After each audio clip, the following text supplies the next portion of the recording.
I call Personnel, Veterans, and Human Services Committee to order at 6:30. Members present are myself and Council Waterman. Council Blair is home resting, and we wish him well.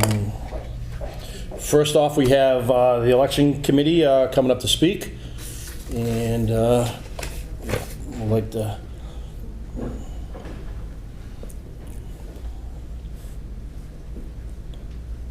As soon as I wake up my leg. Take your time. Good evening. Good evening. Good evening. Oh, come up here. Oh, don't be so formal and We shy. can just go through the No, we formal know each process. other. Your name, obviously, address, and then proceed. All right, George Spatcher. I'm the chairman of the Election Commission. Leslie Vega, Office Manager, Elections. All right. Well, would like to go first? Well, we're here tonight to talk about the Do you need to maybe want to go into the microphone so people hear you on All camera? right. We're here to talk about the request to upgrade a part-time clerk position to a full-time clerk position because of the complexity of elections these days. Now, I've been on the commission about 8.5 years. Things have changed quite a bit in 8.5 years. In those old days, we went to the polls on election day and that was it. And of course, we prepared for them. We're much more complex now. We have a lot more regulation, a lot more compliance. As you know, we have early voting in person. We have vote by mail. We have absentee ballots. And of course, we still go to the polls on election day. So there's a lot of processing, a lot of activity. As I like to think of it, we're really no longer an elections office. We're an elections department. And we have to run like a department. And it's a full-time, year-round proposition. We have a very dedicated group of professionals in the office and at the polls on election day. We always focus on the voter. We run fair, honest, and open elections. We protect the integrity of the whole process. And I like to think that we are a model for other communities, and we need to continue that with the extra requirements that we have to comply with and the extra activity. And as Leslie will talk about, the extra processing that goes into this these days. So, Leslie? Okay. All right, so ditto what George said with his overview of everything. I do want to say that we are up and running full steam ahead with everyone we have in the office at this point. And that's a big use of part-time help. So even though we get a small part-time budget every year, we're constantly asking for more and making transfers and whatnot for more use of our part-time people. So even during a time when we're doing census or we're doing registrations, we've had people like Mary Ann Drain, who was my predecessor, come in for registrations and that sort of thing to help us out because it's always overflow. With the new things that are happening, the first is the automatic voter registration. Automatic voter registration increased our workload, and that's been going on for about 2 years. So no matter if you and I are a registered voter, when you go to any of the state agencies for assistance or to register your car or anything like that, you are re-registered. It's our job to comb through our database, and our database is about 46,000 people, 33,000 registered voters.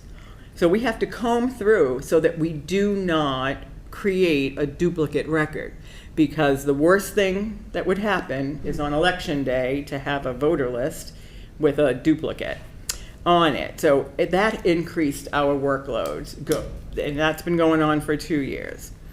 On June 22nd of this year, the Voting Act of 2022 was signed by the governor. And what that did is it took the one time that we did mail-in voting, no excuse, mail-in voting, to all registered voters, and it made it a permanent thing. So it's not a one-time thing. They did it for the pandemic, and people liked it, and so they're going to do it every election going forward.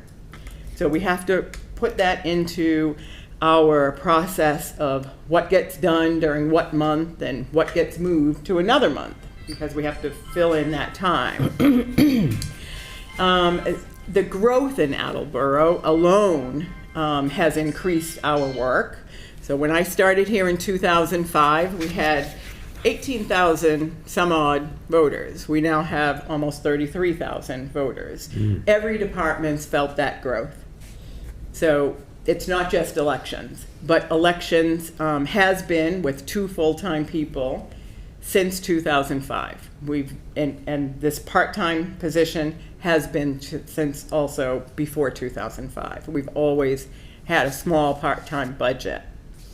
So that is what we're doing. The process that started with the permanent mail-in voting, a colleague in the town of Danvers made this up. I don't know if you can see this. Before mail-in voting, there were 3 steps for a voter. They checked in at the polls, they marked their ballot, and they deposited it in the machine. Now, for every voter who wants a mail-in ballot, there are 12 steps. Every one of those 12 steps are multiple steps within the steps. So if you request a mail-in ballot, in the office what happens is that you send in your postcard or you send in your application. We receive that application. We process it in the state's computer system. It's called VRIS, Voter Registry Information System. We put that in, we tell it when we need the labels, and each voter needs 4 labels to mail them out, 4 envelopes, instructions, and ballot.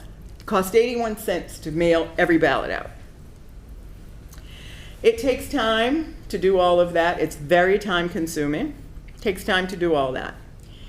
Also, after that process is done, every day we have to come down to the postage machine, put them through the postage machine so that we don't put that burden on another department.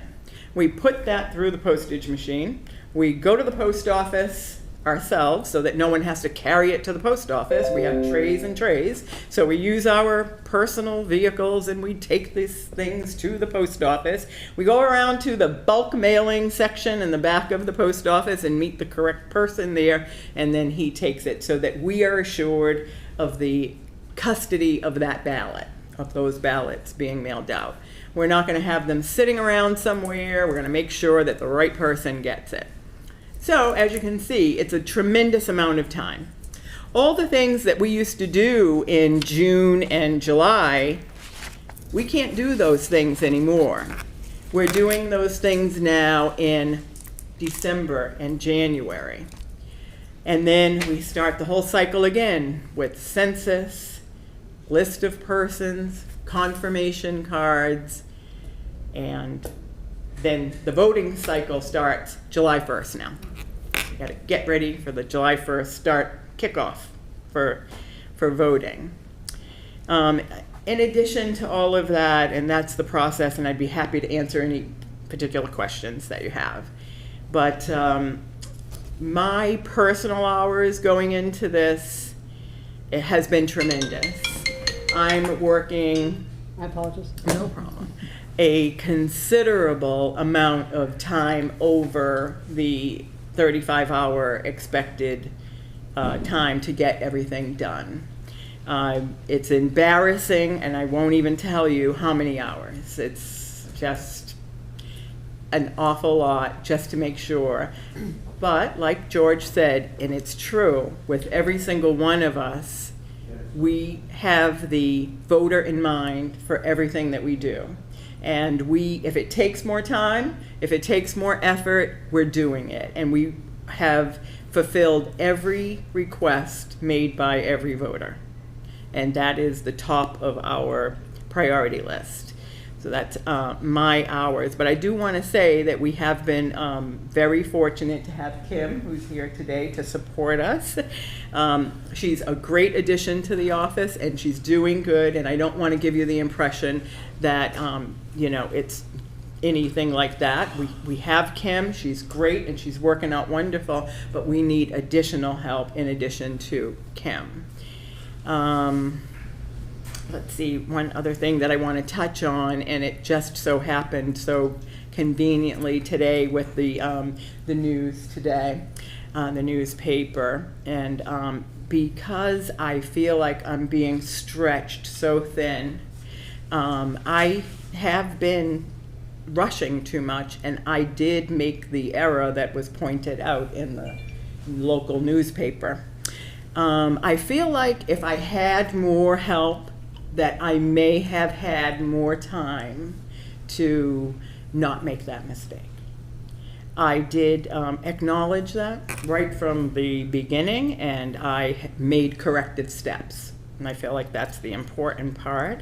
But it comes to the overall place that we are in the world today, where everybody's waiting for you to make a mistake, and you have to be very, very patient in your work and allow lots of time to get things done because of the environment that we're living in, and especially in elections where the scrutiny has very much increased over the time that I've been here, which is inching near 20 years.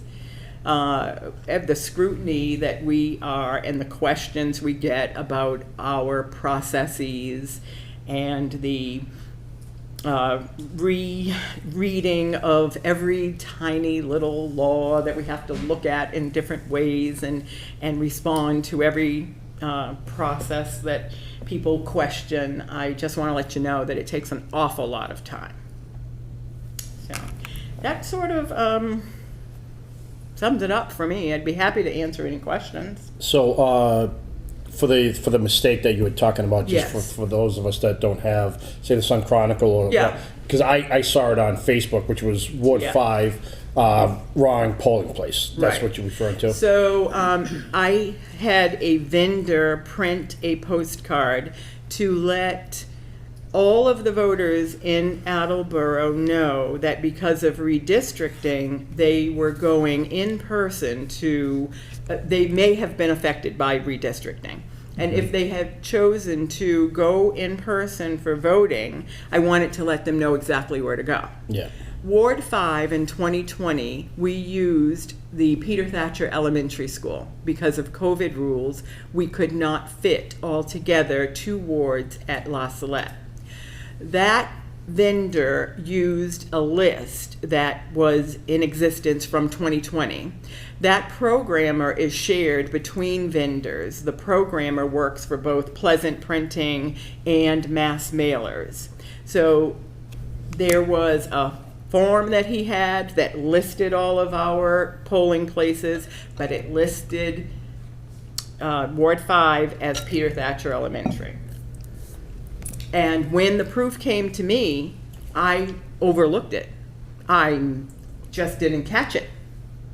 So I let the commission know, and then I made a plan to send out letters, post on social media, and post here in the office, and both down at that window as well as the window upstairs. And we also did the city's website where you can get a text message for any like breaking news. I don't think they call it breaking news, but it's something like breaking news, that you can get a text message. So we did that as well. Anybody have any, Councilor DeSimone? Thank you, Chair Angelo. First of all, thank you both for coming. Sure. And I feel for you, Leslie. The weight of the responsibility of your job, and yours as well, George, has only increased in the last few years. It was always important, but the weight of it is a lot. So thank you. And I'm learning a lot. Since your request, I've reached out to you, and Yes, I you will have. say thank you for your prompt and thorough answers to my Thank you questions. for your Adding a position to government is often met with some concern, right? Government grows by accretion, so we want to be careful. I am inclined at this point to agree with you about the position, but I have some questions if you don't mind. Absolutely. And so thank you for your answers already, Leslie. But I've got a few I more. anticipated it. I've got a few more. So some people, and myself included, when this first came down, you tend to think of voting very much as a seasonal exercise, right? Very much basically a fall thing, and then everything shuts down and everybody goes home. But from what I'm understanding from you now is that with the changes, the automatic voter registration and the mail-in vote, that this is now taking up more months of the year than it had previously. Is That's that correct. accurate? That's correct. We might have started before middle of August, and we get all the supplies together and we prepare to send for most of the burden of voting to happen at the polls. Yeah. Now we're preparing, the 1st of July is when the state started mailing out the postcard asking everyone if you wanted a ballot sent to you at home. So that started at the beginning of July. Right. Now, you mentioned, so you have ramped up in the past before with part-time staff. Yes, we have.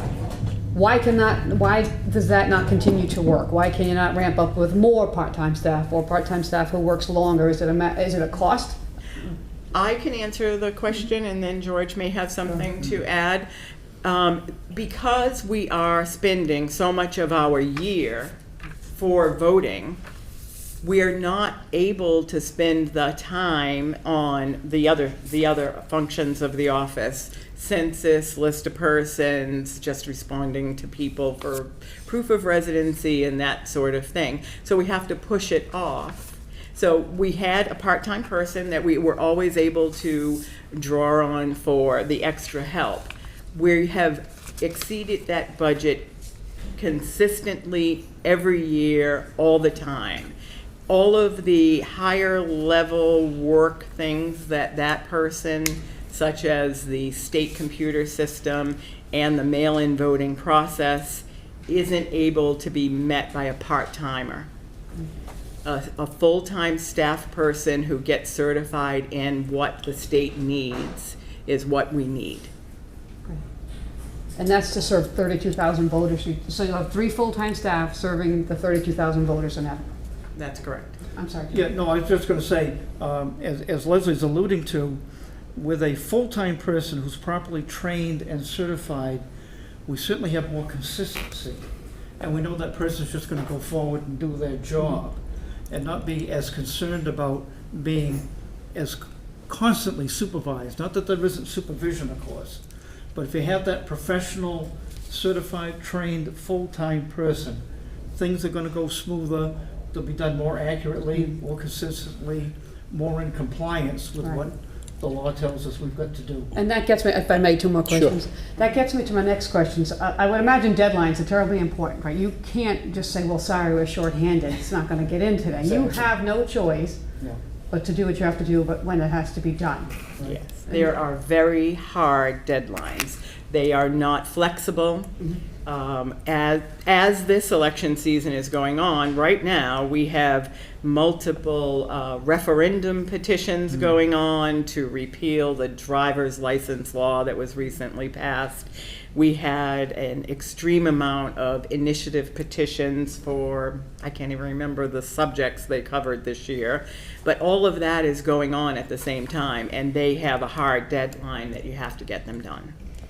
And last question. So I appreciate that both of the initiatives, the mail-in ballot and the automatic voter registration, that their ultimate purpose is to get more people to vote. And I'm hoping that is in fact the case, and I understand it is, Wow. and younger people. Yes. So that's awesome. I'm all about the upside. Yeah. The downside is the state, bless these initiatives with no additional funding from the state, correct? Any whiff of any funding coming down to help? There's always a hope for that, and they have done reimbursements in the past. They haven't given us extra money to run the elections, but they have, when in 2020, for instance, when we did mail in for the first time, we did the city received money back for some of that time, some of the efforts. Postage, the extra time in the early voting time and the mailing. So they have been responsive to reimbursing on the back end at times. Okay. All right, thank you both very much. You're Thank welcome. you, Any Mike. other, Council Waterman? Thank you. No. Well, I can also appreciate the feeling of being inundated, and that's what I'm hearing. George, is this also requiring, I'm curious, a lot more work for the commissioners? There is more work for the commissioners. We've got a great team of 4 people. Obviously, we all have more homework to do. We have to read up more on these things. We have to study these memorandums that come out. We have to read the new laws so that we know we're complying with them. Sure, we're having longer board meetings than we've had in the past. Yeah, And, I mean, we meet whenever we need to meet. right. Today, we've spent about 2.5 hours testing our ballots, as we do before every election, to make sure our voting machines and our ballots are going to operate properly on election day. So we had a team of the commissioners and our assistant registrars, who we call Team Annex, that work a lot next door where our space is in the annex building. And they're working behind the scenes day by day, getting the equipment ready to go. So, yeah, there's more involved for everyone to do whatever needs to be done. Absolutely.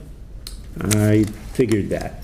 So, if you could move closer, yeah, so everybody hears you. Oh, sure, I thought I was a loud talker, but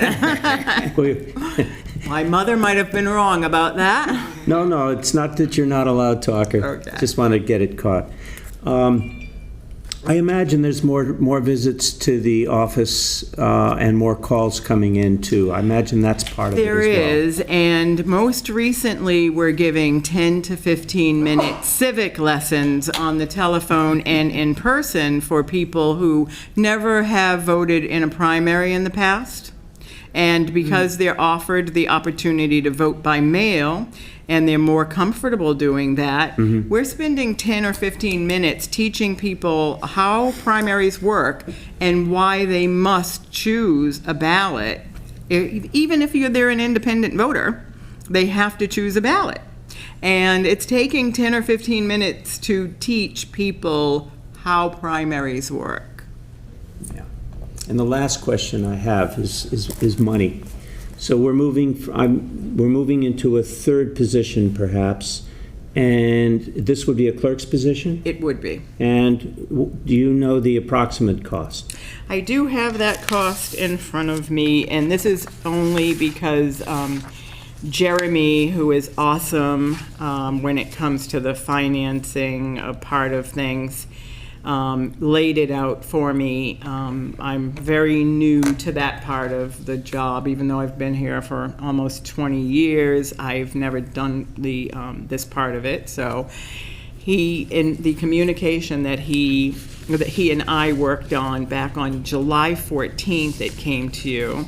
And it was for a grade 23 position at $35,194. Okay. All right. And that's all the questions I have right now. Council Dolan, and then Council Conti. Thank you. First, thank you both for everything that you do. And, you know, I completely forgot about the census. That must be a pain because I know I didn't care about it before when I was younger, and then I realized the importance of it, and you guys follow up, too, when people don't fill it out. Yeah. Yep. So that has to be. And the book of persons. Right. You know, I forgot all about that stuff. So I support this position, and I appreciate the work. And, you know, as far as your mistake, people that are full-staffed make mistakes. Mistakes happen every day, everywhere, and you know, I realize the scrutiny that you folks are under, and people can not extend grace to mistakes, but they happen. And I know how hard you guys work, and you always answer my calls, and you always answer my questions, and when I stop by and whatever. So I appreciate everything you guys do, and I will be supporting this. Thank you. Thank you. Council Conti. Leslie, the last time I took a deep dive into the elections office, Sherry Philos was the chairman of the ordinances committee, and you were buying new machines. Yes, we were. That was voted. 2016, actually. 2016. It was. So it's been Yes, 6 years. 6 years. So voting has changed tremendously in 6 years. Tremendously, yes. And that's what I was thinking of as you were talking, that, you know, that almost, that seems like another era.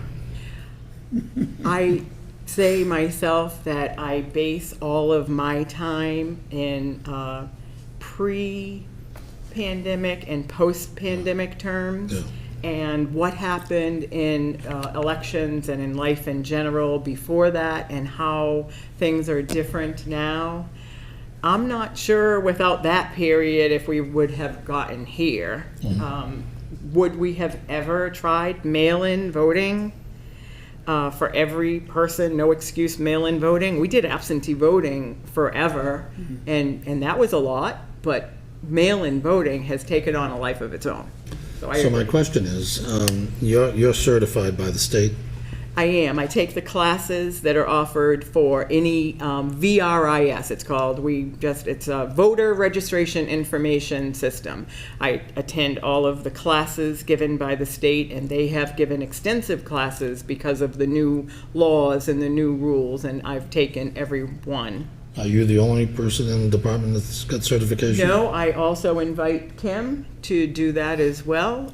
She can sit in on any of the classes. I am the only one that goes to the conferences at this point.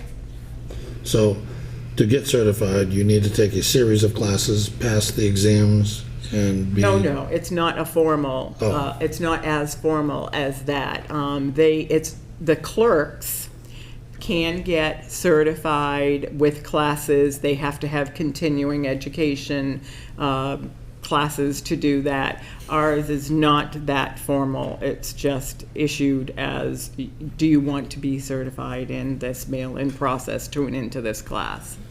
Well, I would hope that you would encourage everyone in the department to become certified. Yes, I because absolutely an will. intelligent department is the best department, and well-educated solves a lot of problems. That's true.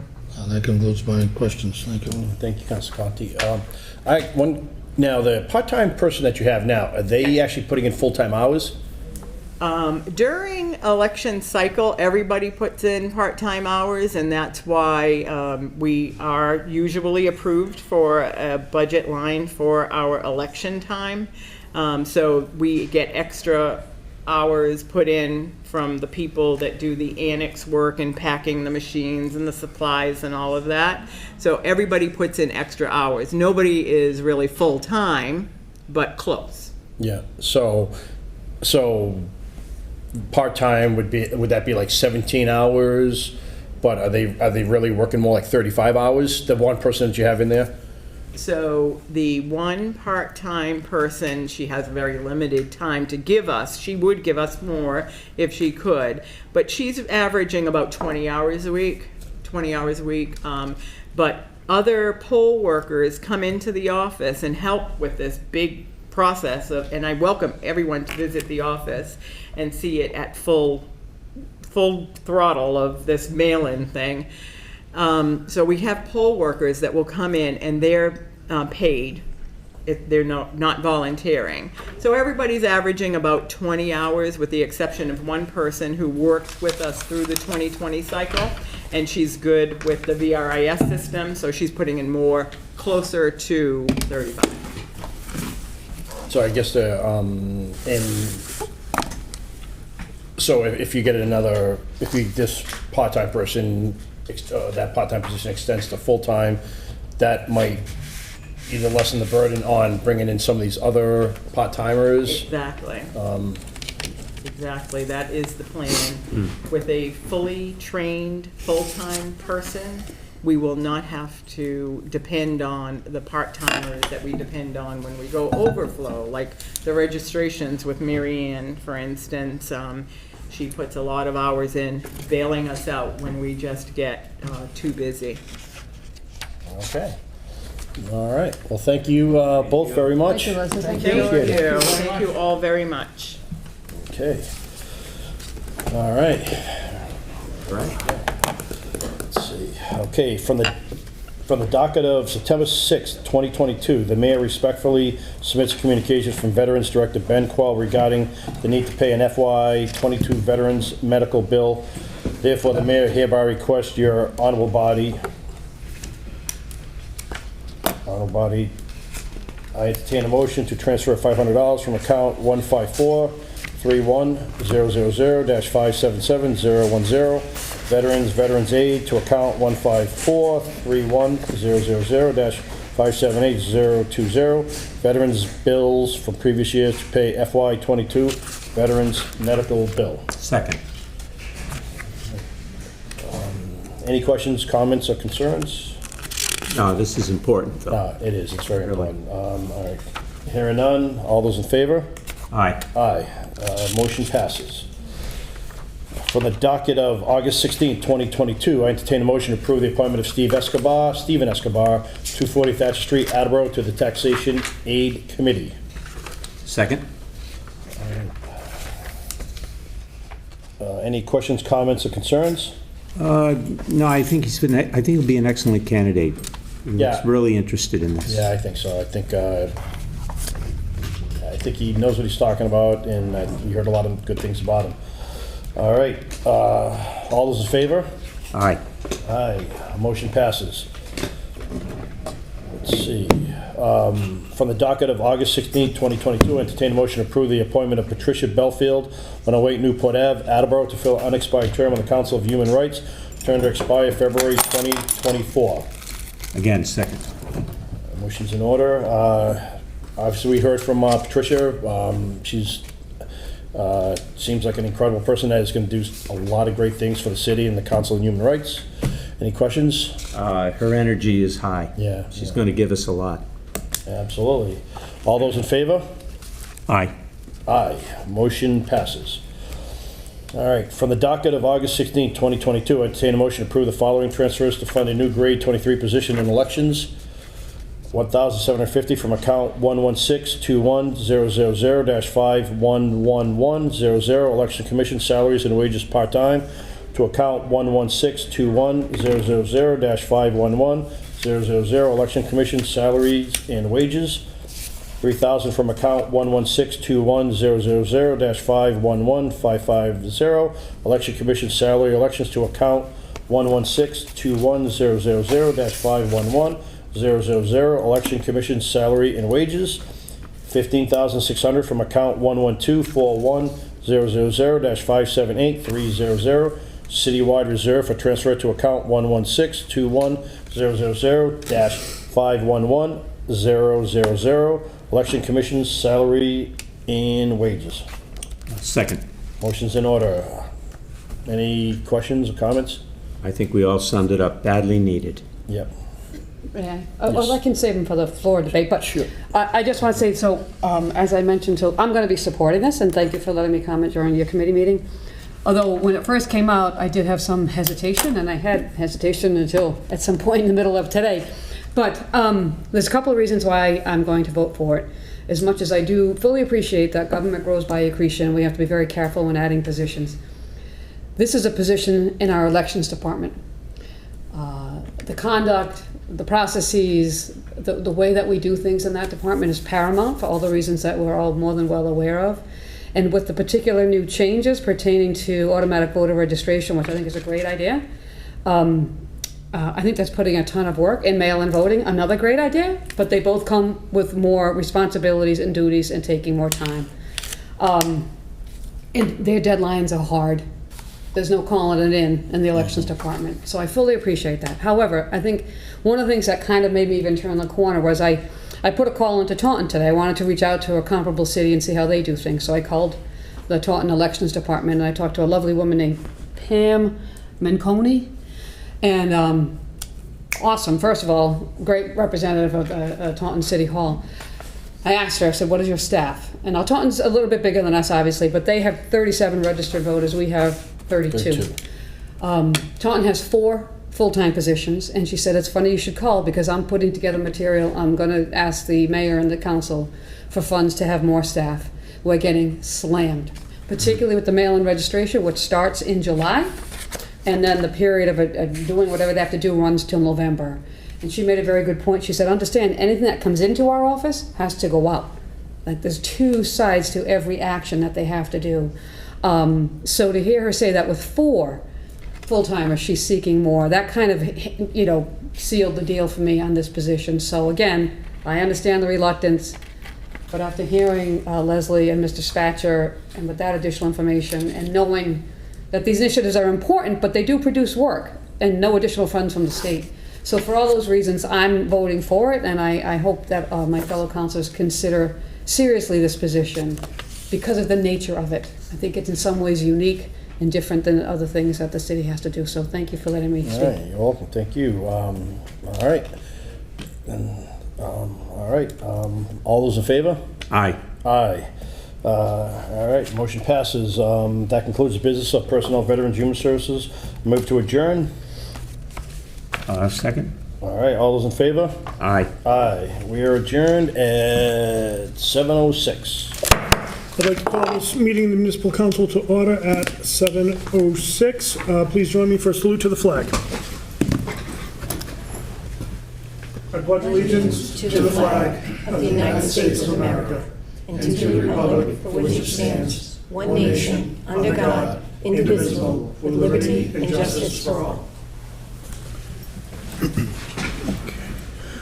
Thank you. So, I'm going to entertain a motion to suspend the rules momentarily, and the reason we'll be doing that is the purpose of today's meeting will be to vote out anything that's time sensitive that can't wait until September 6th. We'll recess so we can turn the floor to Mr. Conti for his public meeting. Then we'll go into committee reports. There'll be no mayor's communication, no clerk's communication. There will be no new business or old business. That being said, I'd entertain a motion to suspend the rules. Second. All those in favor? Aye. Opposed? We are now operating under suspended rules. I would entertain a motion to recess in order to go into Councilor Conti's public meeting, and then from there, we'll head into committee reports. Second. Second. All those in favor? Aye. Motion passes. We are now recessed. I'd like to call the Finance Committee to order at 7:07. Point of order, Councilor Conti, technically, you're running the public meeting, and this is the first time we've You'd done have a a public committee meeting. So it's not a committee meeting. There will be time for you to Very do well. a committee meeting. So I'd like to open the public meeting at 7:07 PM. Is there anyone in attendance who wishes to speak in favor of the measure? And let me explain what the measure is. The council approved in May a tax incentive exemption for the development of property known as 2729 South Main Street. The applicant then came forward and asked for a rescinding of that vote and made a request for a more extensive tax incentive exemption. And at that time, I considered and subsequently called for a public meeting. Originally, it was going to be a public hearing, but the city solicitor suggested a public meeting, and we received today a 2-page memo on what the difference between a public meeting and a public hearing is. And essentially, tonight's public meeting is going to be run like a public hearing. And so, with that, I'm calling for any who wish to speak in favor. The subject to be discussed tonight is only what has changed since the first vote of May 4th to now that asked for a rescinding of the prior motion and the passage of the new motion. So you must restrict your comments to what's happened since May 4th for the consideration of the motion that's in front of the council. Anyone like to come forward?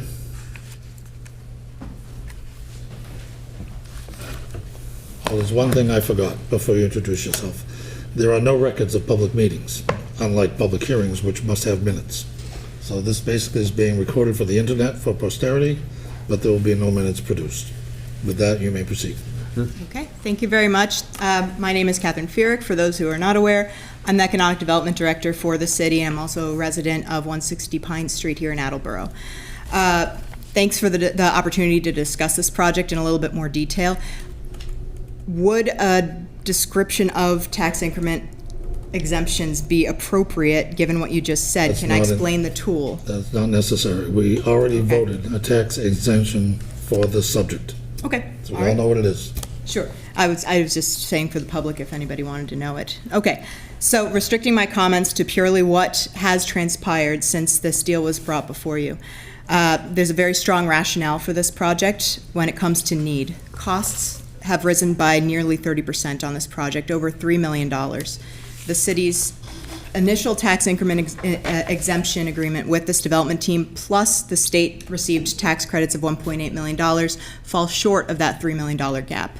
With this adjusted tax increment exemption agreement, it gets them just over that $3 million mark. It's about $3.2 million in terms of the assistance that's being offered to this development team, both by the state and by the city. So that significant gap is the reason that we're talking today. Additional underlying market conditions have deteriorated significantly. For these mid-scale development projects of, say, 30 to 70 units, my phone has been silent on market rate projects since about February or March. This is when the supply chain increases have really started to work their way through the market, that exuberance that we've seen for the last year and a half was not up to the task of surpassing those construction costs that these development teams have to bear. This particular style of development project with the mid-scale market requires typically a smaller, more nimble team that's willing to take more of a haircut. The larger projects are usually done by deeper pocket investors. They're chugging along still, but this particular market segment in the market rate sector, which is what this project is. It is not an affordable project at all. There's which is a requirement of the program that they're under. I've not been hearing anything. So that's another condition that has changed. So the alternatives for that site are very bleak. Another thing that has changed is the interest rate environment. Every time the Fed raises their policy rate, that adversely affects these deals. The reason that's so significant, I sent you a memorandum that shows, like, even without the construction cost increases, the interest rate environment alone hammers these people. This tax increment exemption helps to ease the cash flow, which is over time, as opposed to the upfront construction costs, which are much more easily addressed by the state credits. The development team's eating that in the interim. So the interest rate on their financing will not settle until the project is completely constructed and 80% occupied. That's a long way away, and the rate just keeps ticking up and up and up. So that's another material change that has transpired since this project was brought before us. Another thing that has changed is that its current condition, as you're aware, is now it's a demolished structure. That materially impacts what we can do with it. I did speak to the then chair of the Attleboro Redevelopment Authority about possible alternatives, since the private market does not seem to be eager to jump at projects of this scale right now. I spoke to him, quite frankly, about the possibility of using eminent domain. Because there is no longer a structure on that site, it no longer qualifies as a blighted and decadent property. Therefore, the ARA cannot take that property. The city could take it for public purpose. I am not yet familiar enough with the Massachusetts regulations that I could say what would be the limitations, what would be the eligibility, etc. So those are the changes that materially affect the project since we approved the last tie. It really, our alternatives are limited with a no vote, and even with a yes vote, this is the most volatile real estate market that I've ever seen, and that includes 2008. Ms. Catherine, that was excellent, as I expected. You really have a command of the office and of the finances, but there's one thing I'd like you to further explain to the councilors: the $3.2 million gap. Mm-hmm. The developers, when they build this building, are going to be able to set the market rents to whatever they want. And yes, they're looking to get it 80% occupied so they can get that interest rate set. However, the demand for housing in walking distance to the train station is extremely high, as we've seen with One Wall Street and with Renaissance Station, and with the Increment building that'll be coming online. This $3.2 million gap, can you explain that more detailed in terms of why that $3.2 million is so important? Well, I can certainly explain it from just the mechanics of the deal. Typically, a development team working on a project like this would expect a rate of return that's somewhere north of 8%. This development team, because of the double whammy of that massive construction gap, which they intend to eat a big chunk of, by way of financing, I should say, because they're increasing the amount that they're relying on financing, which hits them down the line in terms of cash flow. So that $3.2 million, it's an upfront expense, but it's going to be financed, so it's going to carry through in cash flow. I have reviewed their financials, but I'm not as familiar with them as the development team themselves are. They can explain to you how exactly they intend to do that, if that's a question that you have for them. Very well. We'll But leave from that where for I them. sit, like just the deals that I've done in the past, absolutely, it's a huge hit to a development project. Very good.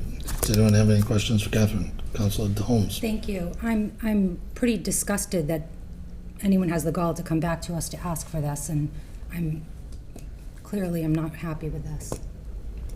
Okay. Councilor Dolan? Thank you for coming down, everybody.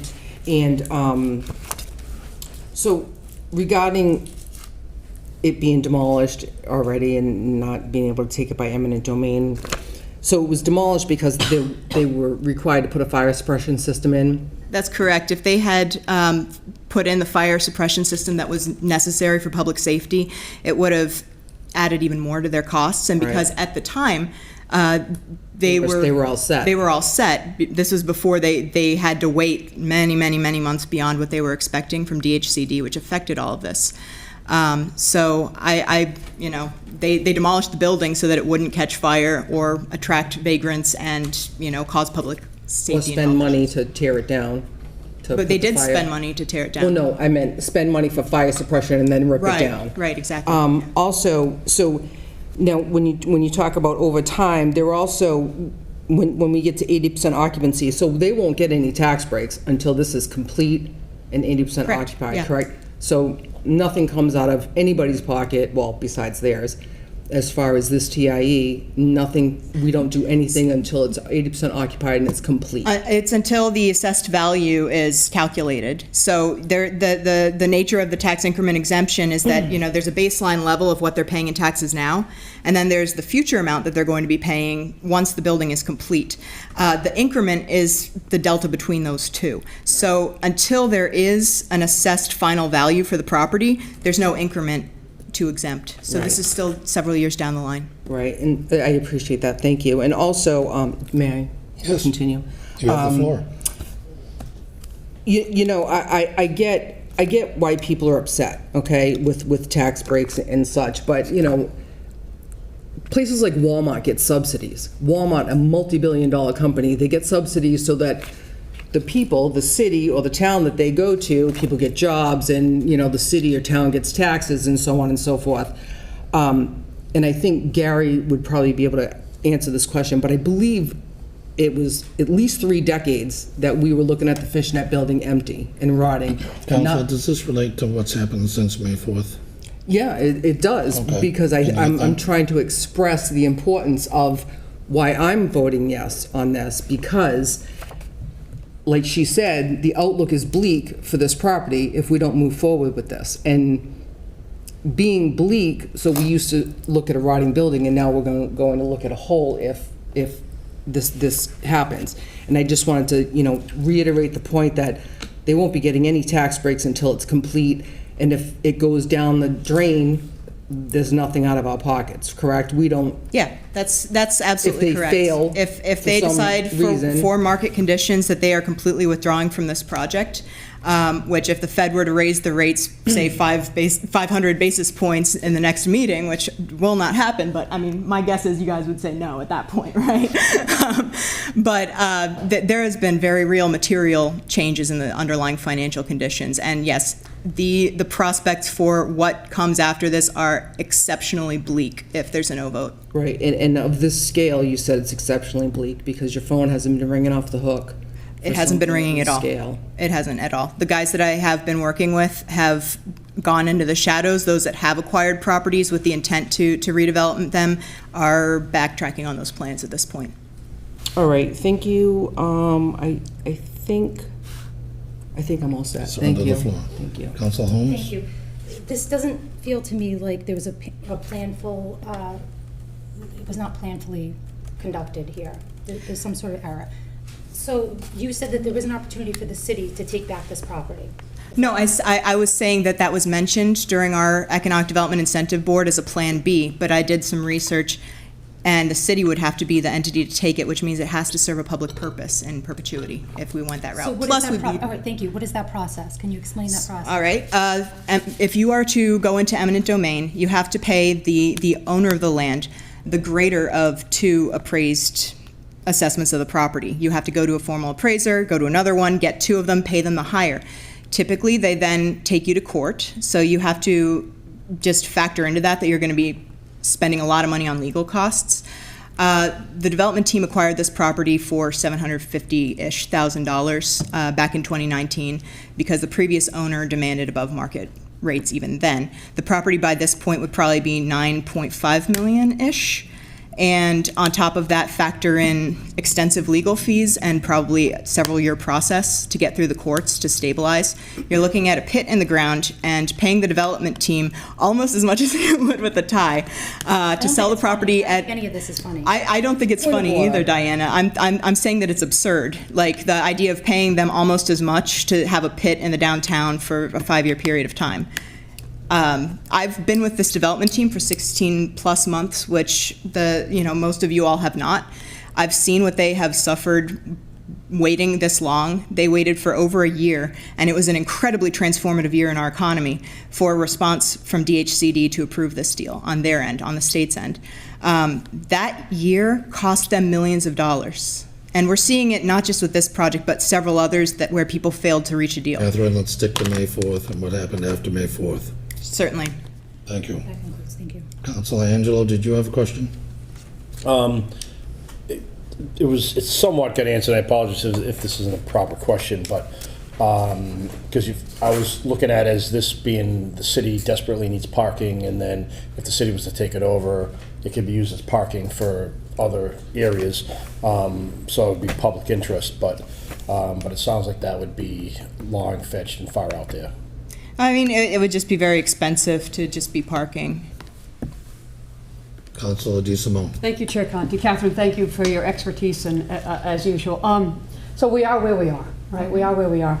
My concern is the future, and I think you spoke to it, that the prospects look grim at the moment for that hole in the ground.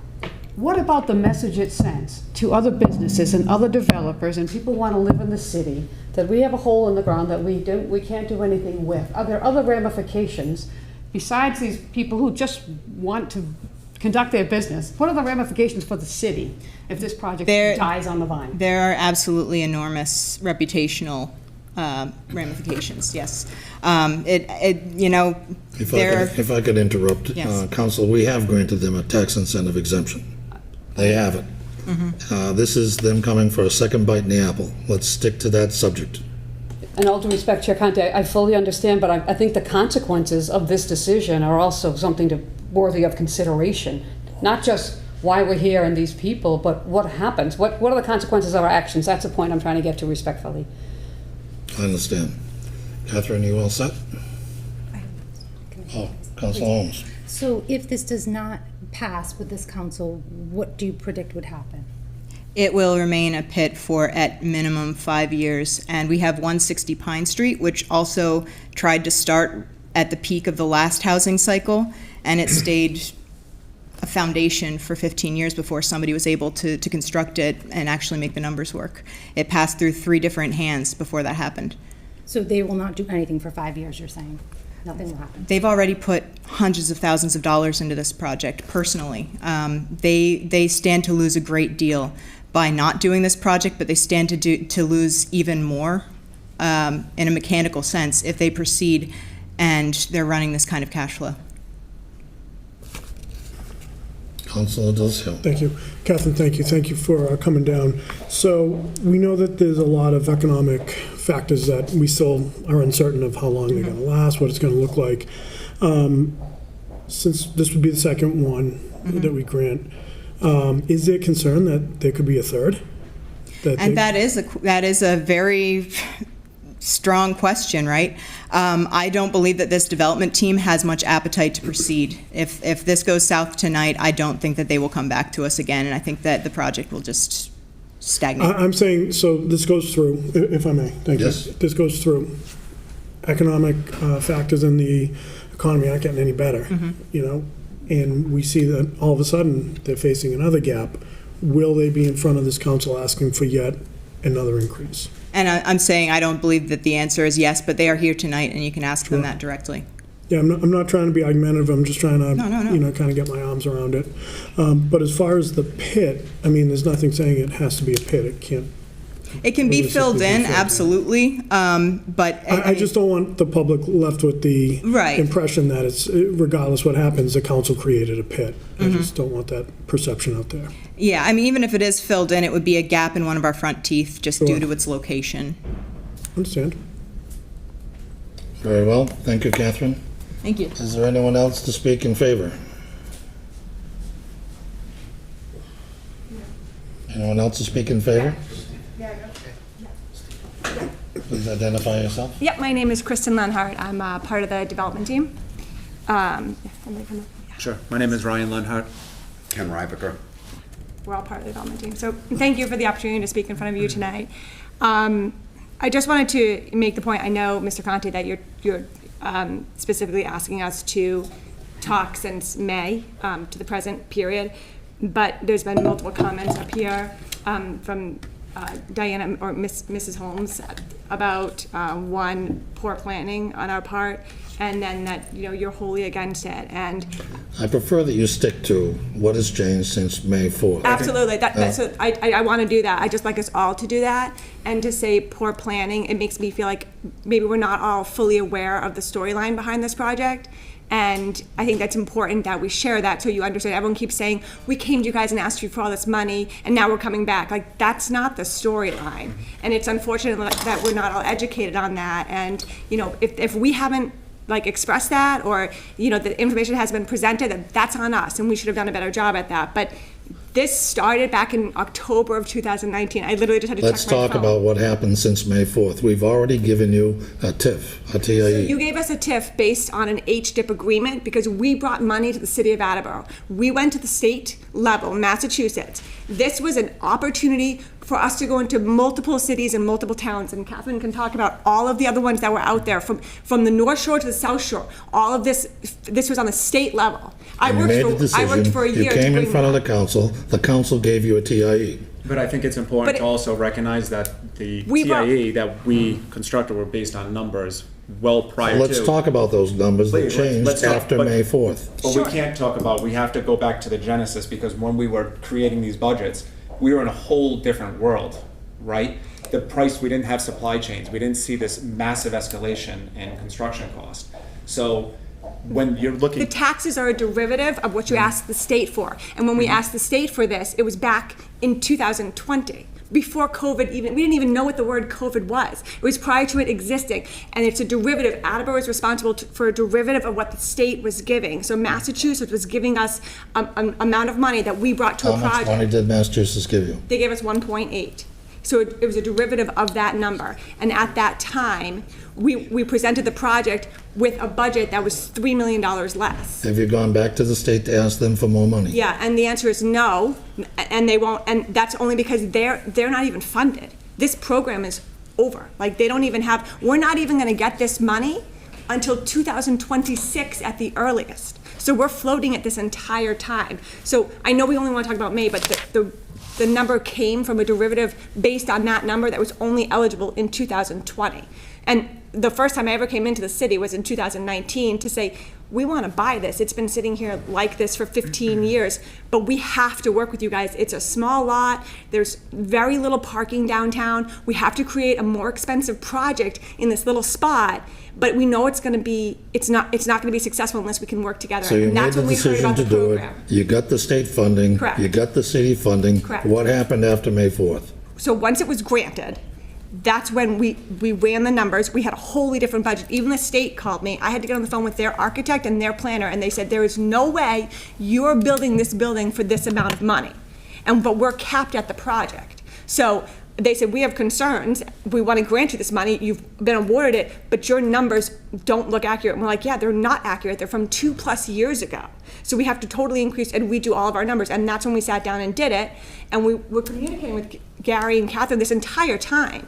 And she even knew, we were all surprised we even got it granted, because this funding is so hard to get and it's so minimal. And we didn't even know if we were going to get it. And then we got it, and we went back to her and we're like, we can't do this. Like, we're so happy we got it, but this project doesn't work. And that's when we sat down and said, what can we do with the city to help us get there? And so that was the conversation. That all changed. But again, I know you're looking at it like, in May we were fine. We weren't fine in May. We were fine years ago. We were fine in 2020 before everything changed. And then that's when we started getting the numbers. It took over a year for them to even grant us this, and it's going to take, again, until 2026. So at this time, you have secured the funding to construct the building. I think it's important for Ken to Yeah. go back to your original question. What happened since May 4th? I think we should probably focus on the economic environment and So interest rates. you had the funding lined up on May 4th. Yes. When we granted you the TIE, you had a bank saying, we will give you the money to build the building. Based on an interest rate at the time of about 4.5, Right. Budget. and a Right. budget of 7.8. Right. And our budget has since escalated in excess of 25%. And there's one thing, if I can say, sir, is that I know this looks like we're coming back as a second bite. There won't be a third bite. But the important thing, I think, How can you say that with any because if surety? we don't get a vote here, we're done. Right. Right. So if you do get a vote, what's to prevent you from coming Then back don't for a give it third to bite of us. the apple? We won't come back. We won't be proud. You can put it as part of the we don't- decision. No offense, but we don't want to be here. We really want this project to excel. We want to give you a gift, and we would like one for ourselves as well. We want a mutually beneficial relationship. And So what? let's go back to May Well, 4th. can I just make one more point, please? If it's after May 4th, yes. Otherwise, It no. will- It will be after May 4th and certainly going forward, sir. The most important thing that I would like to reiterate is currently our tax bill is around $11,900. Upon stabilization, it will be in excess of a 400% increase of what the city is currently achieving. For the past 15, 20, I haven't been in the city for that long, but the city's been receiving less than $12,000 a year. We're not looking for less. We're looking to give you a 400 to 500% increase on where you currently are. So we're looking for something that's mutually beneficial. So when you complete this project, if we grant the TIE, you're in charge of setting the rents. You're in charge of setting that income. Yes, the market will have some resistance, but as we saw all read in the Sun Chronicle last Saturday, rents have gone up 36% in the last 3 years in this area, and they're certainly destined to do the same in the next year for sure. So your building won't be constructed for 2 years? It takes that long to build it? And that's going to be a very different market. I mean, it's The going rents, so the rents could go up by 30%. We can never recover the outstanding principal balance on our loan. We have to borrow in excess of another $2.5 million in added principal. We didn't pay $750 for this property. We paid $852 for this property. We have 7 figures already into this hole. So if the committee feels that we don't have anything, we're just a couple of families. I have 2 kids in college. The last thing I'm looking for is to keep a pit in the center of this town. I don't want that. We don't want that. We can't afford to do that. So paint a picture for the council Sure. of what happened after May 4th. The interest rates changed. What were you notified about your loan, your prospects, or your funding? So we have what's called a debt service coverage covenant. And that covenant states that we have to maintain a 1.25 times in excess of what our current debt service load is over and above. So for every, let's say, $100,000 of debt service, you have to achieve $125,000. Is this for all the properties that you own, or just on this project alone? It's Just this this project. This project? Yeah, but it's very common and typical in commercial real estate that the bank that gives you the loan, and by the way, we have our personal guarantees on the hook here. We have our homes on the hook. things don't go well, our kids are going to a different college, our families change, but that's, Plus you own many other properties, but it can affect other properties. and you own many other I properties. don't own many other properties. The group owns many other properties. It's kind of irrelevant, but yes. I mean, one project does not support another project. So is the financing of this project at all connected to the revenues being generated from all the other projects owned by the group? If you default on one project, it can severely impact another project. Thank you. So yes, especially if you sign a personal guarantee, which we did, and it's concerning. So what's occurred since May, I mean, some of the obvious factors are supply chain interruptions. What have you been notified about the supply chain Well, interruptions? it wasn't someone that would notify us, it's just when we put out $1.4 million in bids, which we had started. In fact, we even sent deposits out a month ago when we thought that the economic committee had, voted for this new incentive for us, and we thought that this was a ratification. We stopped all of our orders and we pulled back on 1.4 million. We have personally 7 figures already invested. I mean, it was $850 alone just to acquire. So the supply chain that you're saying as an impact on this property is coming from just the fact that we're all well aware that there's a supply chain problem, Right. and you have not been notified specifically that your steel is going to take 26 months or whatever. Oh, well, we You've just stopped put- everything.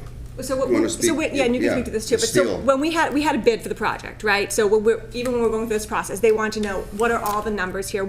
How are you coming up with this? So we bid it out. We were using 3 construction management firms for this with 3 different bids. So it's a pre-bid, right? But then when you go to secure it, which we did, I mean, just to touch on that real quick, to ask if are we going to come back again? We had a meeting on site with the architect, the engineer, the building inspector. You can call and ask them a week ago, and we canceled it because we thought we were getting this. We were literally pulling the permit for the project to move forward, and we stopped the whole thing in its tracks because.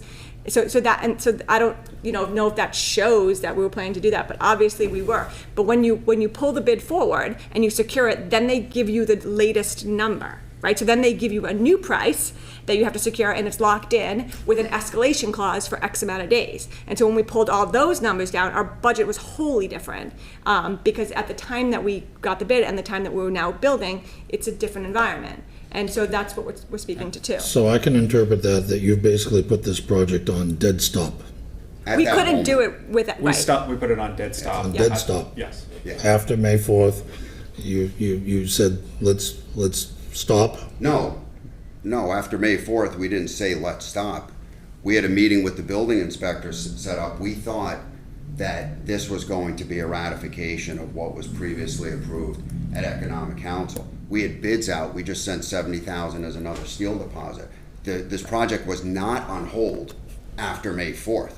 We thought we were going to start moving forward aggressively come late fall, early winter. We just spent 6 figures just to tear the building down out of our own pocket. So we thought we were heading in a positive direction. So to get back to your original question, sir, there are 3 things that affect this transaction greatly. Interest rates, we can't control that. The cost to construct, we really can't control that. And then our 3rd biggest liability, which we had sought help for, was the property taxes. So the property taxes are about $12,000. Economic Council approved somewhere in the $50,000 to $60,000 range over time, which is still a 400% to 500% increase of where you currently are. We cannot afford, there's no way we could afford to pay what the market rate is. So we're looking for a mutually beneficial arrangement in the middle there, which this project can only support $52,000 to $54,000 of property taxes, which is still more than a 400% increase of what the current assessment is for the city. It's a very different property. Let's open up for questions to the council. Councilor Holmes? Thank you. So if the council votes no, what's going to happen to that area? Will you fill it in? You're just going to walk away from it? We've At this already- point, right, there's opportunity cost with more work, and we would I don't want to speak on behalf of the entire development group, but it will look very similar to what you see now. So you're just gonna walk away from that? Walk away, we're investing money, right? And we have to. We can't I'm afford to trying do to- the project if we Right. don't have the tax incentive. So if So- if you vote no and we don't get it, we'll So you just thought, sit on it. I'm sorry, did you think the tax incentive was gonna pass, and then when you realized that there could be an issue, you said no? Is that when you So said? were we told thought that it was it was- passed. right. We thought that it was passed. I guess we were slightly confused about the process. When we met with the board, we talked about it, we explained, we went back and forth, we sent some information through, we sent our entire budget. We were super open, like, with them, showed them our book, showed them our budget, showed them our letters from the bank requesting more money for, for the down payment, and said, you're not fully funded for this project, you have to come up with another $2 million, et cetera. So we sent everything in. We said, okay, here we go. Like, let's rip the Band-Aid off and show you guys what we're working with. And they were very candid and said, well, what do you guys need to do this project? And so then we said, okay, this is what we need. Like, this makes the project viable. This is what we were hoping for from the beginning. Here's the situation that we're in. Here's what we So when want you to say do. from the beginning, from March, you were asking for this since March? Because we passed, we already have provided some. So you provided, again, as part, so that's what I'm saying, as part of the original HDIP, which is the money, it's automatic. When you get that program from the state of Massachusetts, the city of Attleboro has to do that as part of it. It's kind of like your skin in the game. And so that was a set number that was by them. That wasn't, we never asked for anything extra from the city of Attleboro, just from the state of Massachusetts. And when the state of Massachusetts grants that, you guys automatically have to do it. It's everywhere across the board, no We matter don't what. automatically have to do it, but we did do it. You did do it. If Yes. you wanted us to get the HDIP program, which was the 1.8 million that we were bringing to the state, to the city. You can't have one without You can't the have other. one without the other. So we were bringing that 1.8 million for here to construct a property here. Money went to Fall River, money went to like Revere, money went everywhere. And our project was here, and we brought it, by advocating and doing this whole application process and speaking with the Charlie Baker's office and trying to get that, we got that here, and then you guys had to chip in and be responsible for some division of that, which we certainly appreciated. And then when we came back, we said we can't do this project without more from the city of Attleboro. Massachusetts isn't giving us any more. We're not even getting that from them until 2026 at this point. That was the last conversation I had, and that's when we came back and said we can't do this, and we started having these discussions about what else can we do to make this project viable. You So wanna step council home? that's the flow. So then if you vote, so we thought we had a yes vote. Again, we didn't know this process. You did have a yes vote. Okay. We voted Yes. $513,000. Let's get that clear. Council No, December. the most recent In one. fairness to the, if I may. Yeah. I think what they're referring to is the meeting of the EDIP Right. board that you and the president are on, and at which you were, from what I understand, the only vote against amending the TIE.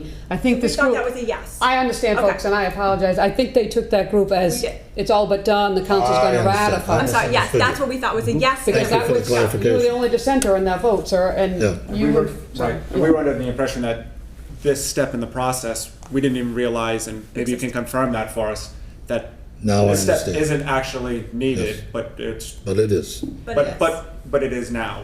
Okay. So there was But just in confusion. general, it could have went through without coming through this particular step. Anyone else have questions for the team? Council Waterman, then Council Delizio. So a lot of people are listening today. Sure. And the money and the language that we're using, not everybody would fully understand. I think we can agree on that. The mayor called me, I don't know, a week ago, and tried to explain to me why this is mutually beneficial to have a second tax break. But what I think we all need to hear tonight, and I was going to ask our Economic Development Director that question, but I didn't get it out quick enough. We need to focus on why it is mutually beneficial and and decide whether or not we all agree on that. So it can begin with you guys. Why do you think this is mutually beneficial? Sure, so this building sits in the middle of, to the left you have the assisted living facility, to the right you have the senior center. Economically, the city will not be in any worse shape. It will only get better. Instead of getting 12,000 upon stabilization over time, you'll get in excess of 50,000. Instead of having a blighted building where people were living in, with rats and cockroaches that had to be torn down. That was a public safety hazard. That was not taken through eminent domain. We're going to give you a Class A apartment building with many ADA compliant units. We did not have to do ADA compliant units. We wanted at least 11 or 12 of those to have handicapped accessibility. Over time, and that's only 7, 8, 9 years out, instead of 11.9, we're gonna give you over 400% more than what the city's been getting. You won't have a pit in the ground. We will not be back here, I assure you, for a third request. We are looking for an opportunity to work with the city. We've put our best foot forward, we've shown good faith, we've put our personal guarantees on the line, we've invested 7 figures of our own money. We wish this was done a year ago. We wish we didn't have to come in here today, sir. So we're repeating ourselves and we're getting off the subject. Council Delicio? Thank you. So I appreciate you coming down, and I appreciate you fielding the difficult questions. We have responsibility to the residents. We have responsibilities. I know this is your families. These are your families that are focusing on this, but we have responsibility to all the families in the city to ask these questions. That being said, has there been discussion, and forgive my ignorance if this has been discussed, but has there been discussions about shrinking the footprint of the project? Not doing so much, so we could get back in line financially that way? The only way it would work would be more units, Right. not less units. So part of the problem. The cost driver here is the steel podium. In order to get parking and make it marketable to our future clients, we have to have the podium, and that is just a huge cost driver for us. So if we were to reduce the footprint or the number of units, we're still doing the same site work, we're still building the same retaining walls, still the utilities, all of that's the same coming in. So the economies of scale work in such a way where the more units would offset that cost. But at this point, we're not coming to ask for more units. The project as it stands, we believe will be hugely successuvely, but in terms of shrinking the footprint, that would only increase our costs Okay. per unit. If I may? You have the floor. With the market being what it is, and we're hearing an awful lot about, this cost is going up, that cost is going up, and we see it in our everyday lives, the supply chain issues. Say we grant you this, and then, as you said, if the prices keep going up, the interest rates keep going up. I mean, I spent almost 15, 16 years in retail banking dealing with commercial projects. I understand the impact interest rates have, especially where it's a moving target and you can't control that. Is there a world where we say yes, and then all of a sudden, 24 months from now or 18 months, the project doesn't get done? Sure. So to answer your question, the meeting we had canceled last week, we were proactively reaching out to the building department to say, would you grant us a foundation-only permit so we can get going? Right now, the obstacle that we're running against is our contracts. They're only locked in for 30 days at best. Some are only 2 weeks. And then on the last line item, there's an escalation clause. So we could lock in these contracts, and then down the line, they could say, well, we had a material change in our contract, and we have to increase our cost by another, Mr. Conti, you mentioned 30%, and they could absolutely do that to us. What we're looking to do now is get ahead of that, pre-fund those, which we had to stop, and now we're just running at risk of the market, so. I mean, it's certainly volatile times. That being said, what's the appeal to you for this piece of property in this project? What's so appealing about this to you that you're pushing this hard to get it through? I don't know if it's that appealing. So, I mean, I grew up here, and when we first, saw the property, I pushed the development team for the property. We own other property in the city of Attleboro. I had liked it. I had thought it was a great asset. So I was the one who spearheaded the property to begin with, came up with the design, came up with the elevated structures that we didn't have to park off-site. I've owned rental properties, before, and I know what tenants look for, what they like. I just thought it was a valuable asset and would add something to the city, right? So at this point, there's not a super strong appeal, but we're in it and we're here. We've got development plans, we've got architectural plans, we've invested a lot of money and time more importantly. And so at this point, yeah, I mean, we think it's going to be a great project. We'd love to go forward with it, but we can only do it under certain circumstances. And I wish we were back, in 2019, 2020, and this would be up and built, and we never incurred everything that we incurred and went through everything that we went through. But here we are, and we're moving forward, and we will make this project will be successful eventually if we can work together and get it there. Because again, I think it's gonna be. I know the kind of building we create, that we design. Everyone's had, be able to look at the images and everything around it, and we've created a really nice. I think we've created a nice project. I mean, everyone has their own opinion. So we're back to repeating ourselves again. Yeah. Did your answer get question? Did your question get answered? It did, and I appreciate it. Last thing I'll say is just as far as the vote, if I may, the vote wasn't, and I'm sorry for any miscommunication, it wasn't for a yes or a go-ahead for the project. It was for the opportunity to present, and correct me if I'm wrong, to present this offer. So I think if we're going to go down that avenue, we need to be pretty accurate as to what exactly that vote was. Thank you. So the council has the opportunity to amend the motion. And one of the amendments that I considered was that when you recapture your investment on this building and one day the team sells the building, you will realize a profit. We hope. Catherine mentioned that you were looking for somewhere around an 8% cap rate return, rate of return.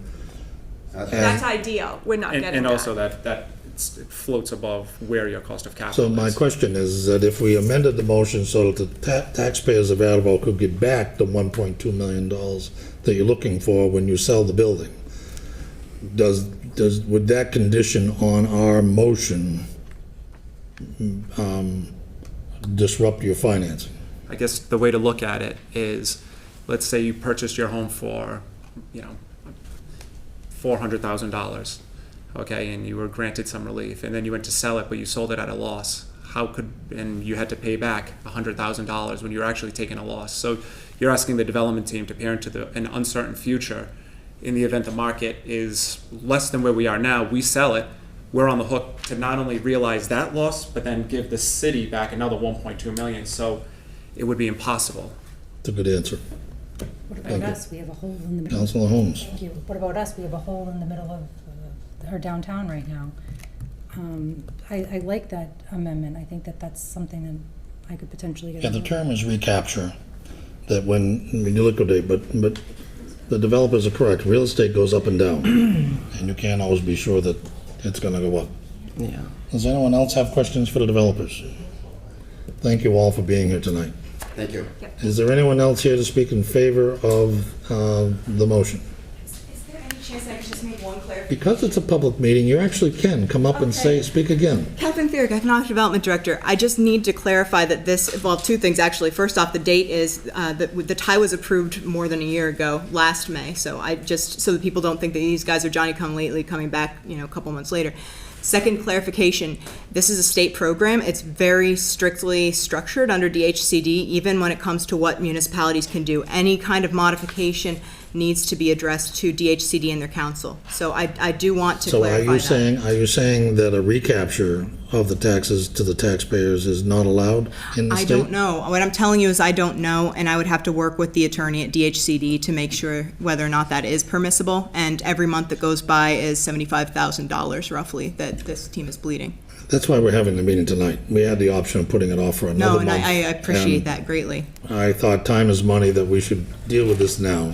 So, thank you, I just need to Catherine. make those clarifications. Thank you. Is there anyone else to speak in favor? Is there anyone else to speak in favor? Is there anyone here to speak in opposition? Is there anyone here to speak in opposition?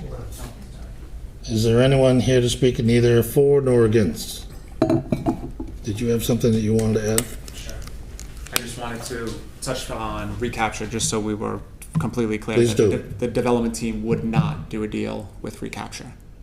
Thank you. Thank you. Is there anyone here to speak neither for nor against? Then seeing none, I shall declare the public meeting closed at 7:53. Thank you all for coming. Now we'll go into committee reports. Before Councilor Waterman goes, I just want to cancel public safety.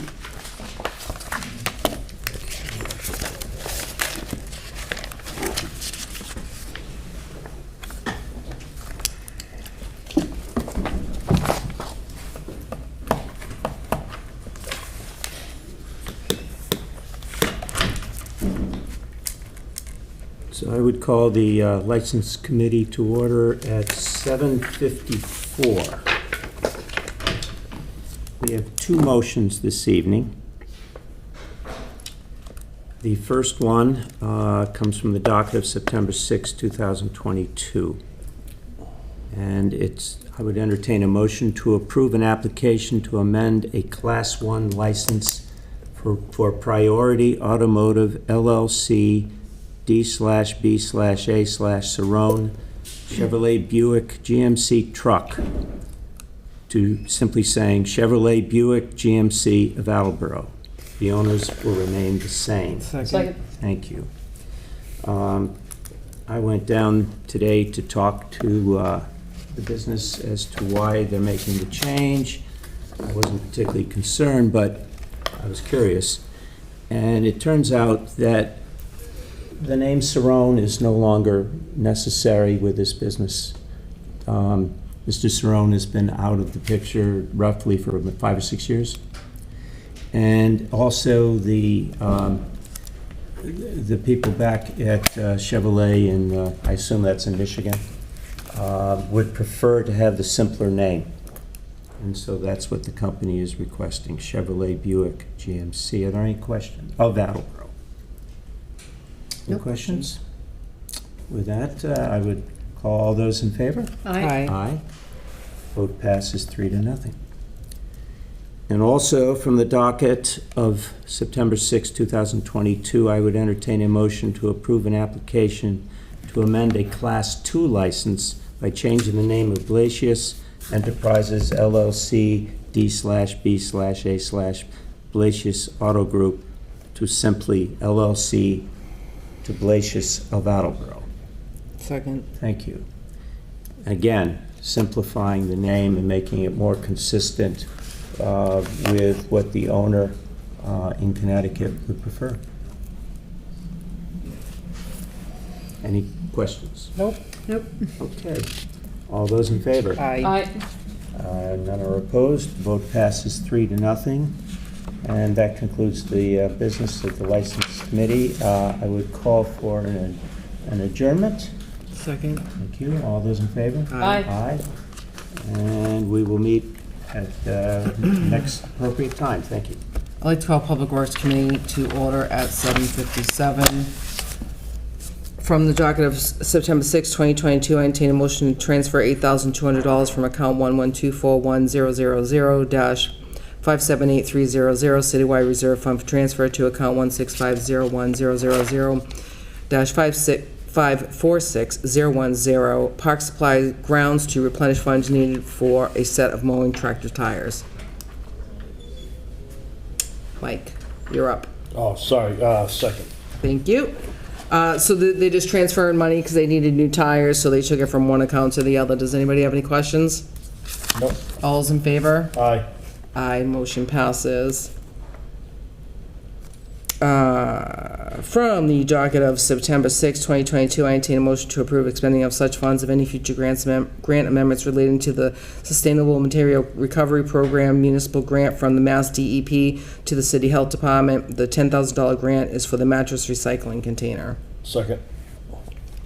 Thank you. So we discussed this yesterday, and I know there's a corresponding motion in ordinances, so this is just for the container, for the grant for the container for the mattress recycling. Does anybody have any questions? Nope. All those in favor? Aye. Aye. Motion passes. Just give me 1 second here. From the docket of September 6, 2022, I entertain a motion to rescind the following: $5,000 of debt authorized for the SA valve replacement fund 3227 on a vote February 6, 2021. This money is the issuance cost that was not needed. Second. Thank you. Kind of self-explanatory. Does anybody have any questions? Nope. All those in favor? Aye. Aye. Motion passes. From the docket of September 6, 2022, I entertain a motion to rescind the following: $5,000 debt authorized for the wastewater infiltration and inflow project fund 3226 on February 6, 2021. This money is the issuance costs that were not needed. Second. Again, self-explanatory. Does anybody have any questions? Nope. All those in favor? Aye. Aye, motion passes. From the docket of September 6, 2022, I entertain a motion to transfer $80,000 from 1124100-578380 Citywide Reserve Fund for Capital to account 1240100-582514 Protective Inspections Building Renovations to replace a handicap ramp and rearranging parking lot spots for the Kai Shane building. Second. Thank you. So this is, I assume everybody probably read the backup. This is an extremely, I think it's like a 30, 40, 50-year-old ramp that's not commercial material. And so they'll be revamping the parking lot with the spaces that are closer for the handicap. But I do have Mr. Bill McDonough here. If anybody would like to ask him any questions, I'm happy to bring him up. Does anybody have any questions? He thought he would be here just in case, of the dollar amount, but it's needed. It's going to be built with concrete, steel to last forever and ever, right, Bill? Would you like to come up? Nothing lasts forever. We won't be here Right. for the next appropriation. Hi, Bill McDonough, Building Inspector. I don't usually like to ask for money. When I do, I like to be able to explain why, not just hope it happens. I did make up some sketches. I don't know if anybody wants it. The ramp itself, I think everybody knows the ramp I'm talking about. It was actually built in 2007. It's not 50 years old. It even shows the need more. I personally and Mark, my assistant, have fixed it 10 times at least over the last 2 years. It almost fell off the building right near the door. We temporarily propped it all up from underneath. It's basically kind of made really residentially for that, and it's not, the boards they get loose, they get slippery. So I approached, I talked with a well-known mason that the city has used many times to take a look at it with me to see what would entail to remove that, make a handicapped ramp there. It's basically the same size, same spot, but make it match that building, that sandstone and granite building. That would last basically a lifetime with the building. Just to redo that again, we're going to be back doing this again. And even that would cost, in today's market, 30 grand at least to rebuild what's there if we wanted to do it the same way. I'm also going to look into putting some heating pads, electric heating pads that someday I'm hoping to get solar on that building to aid in the cost of the electricity for the building, and also to tap into that so that less salt used, the less deterioration. The railings, the bollards outside it would all be stainless steel, so they're not going to deteriorate over time. They don't need to be painted and maintained. Handicapped, it would have the handicapped, the yellow handicap pad at the base of it, so that that the blind people know where to find it and all that. Also, the lot is deficient in its handicap parking. Number one, it only has one space. It really should have two. The location of the space is over near the old bus stop terminal, because the only way in that building before for handicapped accessibility was that the doorway that faces Sun Market that some of you may not even know that's there, but that always breaks. It's always hard to deal with. There's a key outside that we have to go out, open, close. So we've eliminated that with this handicap ramp. And the handicap ramp was put in when my office was moved upstairs from where the RMV is now. At the time that ramp went in, it was just my office, and the Registry of Deeds was being moved into there at that time. Now, that's the handicapped access for the RMV, for the Registry of Deeds, and for my office. There's also police offices that are down there. The public doesn't access, but it's some pretty well-traveled offices over there that the ramp gets an awful lot of work. Awful lot of work on it. So I think it's worth spending the extra money to do it right and to make that building shine. That's not going to go anywhere. This building would be torn down, I think, before we would tear that building down. So, and so when I do redo that, my space where I park and where the mayor parks, that would be converted into 2 handicap spots, 1 van accessible. My spot, I would move over to where the handicap spot is now, and the mayor he can put him wherever he wants to go. But then the hash for the accessible route is going to be right from those 2 spots right to the base of that. So it's going to be a no-brainer. Excellent. So- Does anybody have any questions for Bill? And there's even a breakdown. I have a breakdown of the quote that I got, if anybody wanted to see it, see what basic scope of work is. President Delicio? Thank you, Councilor Dolan. It's not a question, it's just, Bill, I want to thank you for having a conversation with me a few days ago about what the project is. I think this is a situation where, we balking at the price maybe, but it's to prevent throwing good money after bad. And I think if we're in a situation where we can do it right the first time, every time, I think it puts us in a better situation going forward.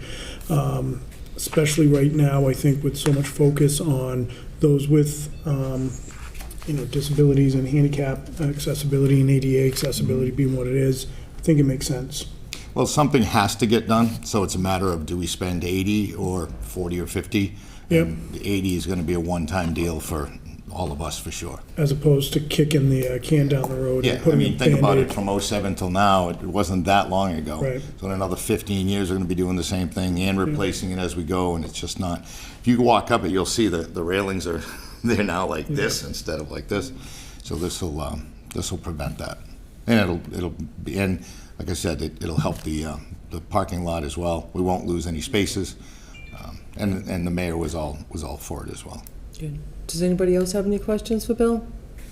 All right, thanks, Bill. Thanks. Thank you. Thanks, Bill. Sorry to get a second, so all those in favor? Aye.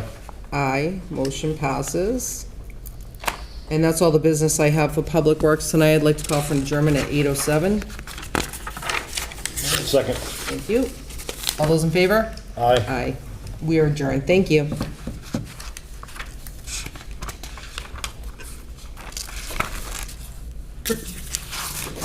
I don't have a committee, it's just you and me. If you're asking me to be a second, I'd like to call the Finance Committee to order at 8:06. Sitting on this committee is an absent Councilor Cobus and an absent Councilor Reynolds. So it'll be Councilor Delicio and I. And from the docket of September 6, 2022, I entertain a motion to transfer $5,675 from account 1124100-578300 Citywide Reserve Fund for transfer to account 1146100-530910 Collector Printing and Reproduction due to increase in printing costs. second. This makes note-taking very easy. Motion's in order. The backup was given to us that the collector was notified by the printer that they could not do the job for the price that they typically have done it for in the past due to price escalations. So I would encourage the passage of this measure. That concludes my comments. Any other comments? Seeing none, all in favor say aye. Aye. Aye, motion passes unanimously. From the docket of September 6, 2022, I entertain a motion to transfer $10,701.52 from account 1124100-524011 Citywide Maintenance of Buildings to account 1124100-584052 Citywide Air Conditioning Unit to replace a 3-ton air conditioning unit at the Odds Hill Radio Tower. Upon approval of this transfer, an account correction will be made on the purchase order. Second. So this is for the city radio tower on top of Odds Hill, very important communication hotspot that connects the fire and police together, all in that part of the town, including the ambulance. So I would highly encourage the measure to be supported. Are there any questions, comments? Seeing none, motion's in order. All in favor say aye. Aye. Aye, motion passes unanimously. Docket of September 6, 2022, I entertain a motion to authorize the Council on Aging to pay a fiscal year 22 payment to Constellation in the amount of $48.22. No transfer is required. Second. Thank you, Council Delicio. This is just a late bill, and it's a small amount, and there's no transfer. Any questions, comments? Seeing none, motion's in order. All in favor say aye. Aye. Aye, motion passes unanimously.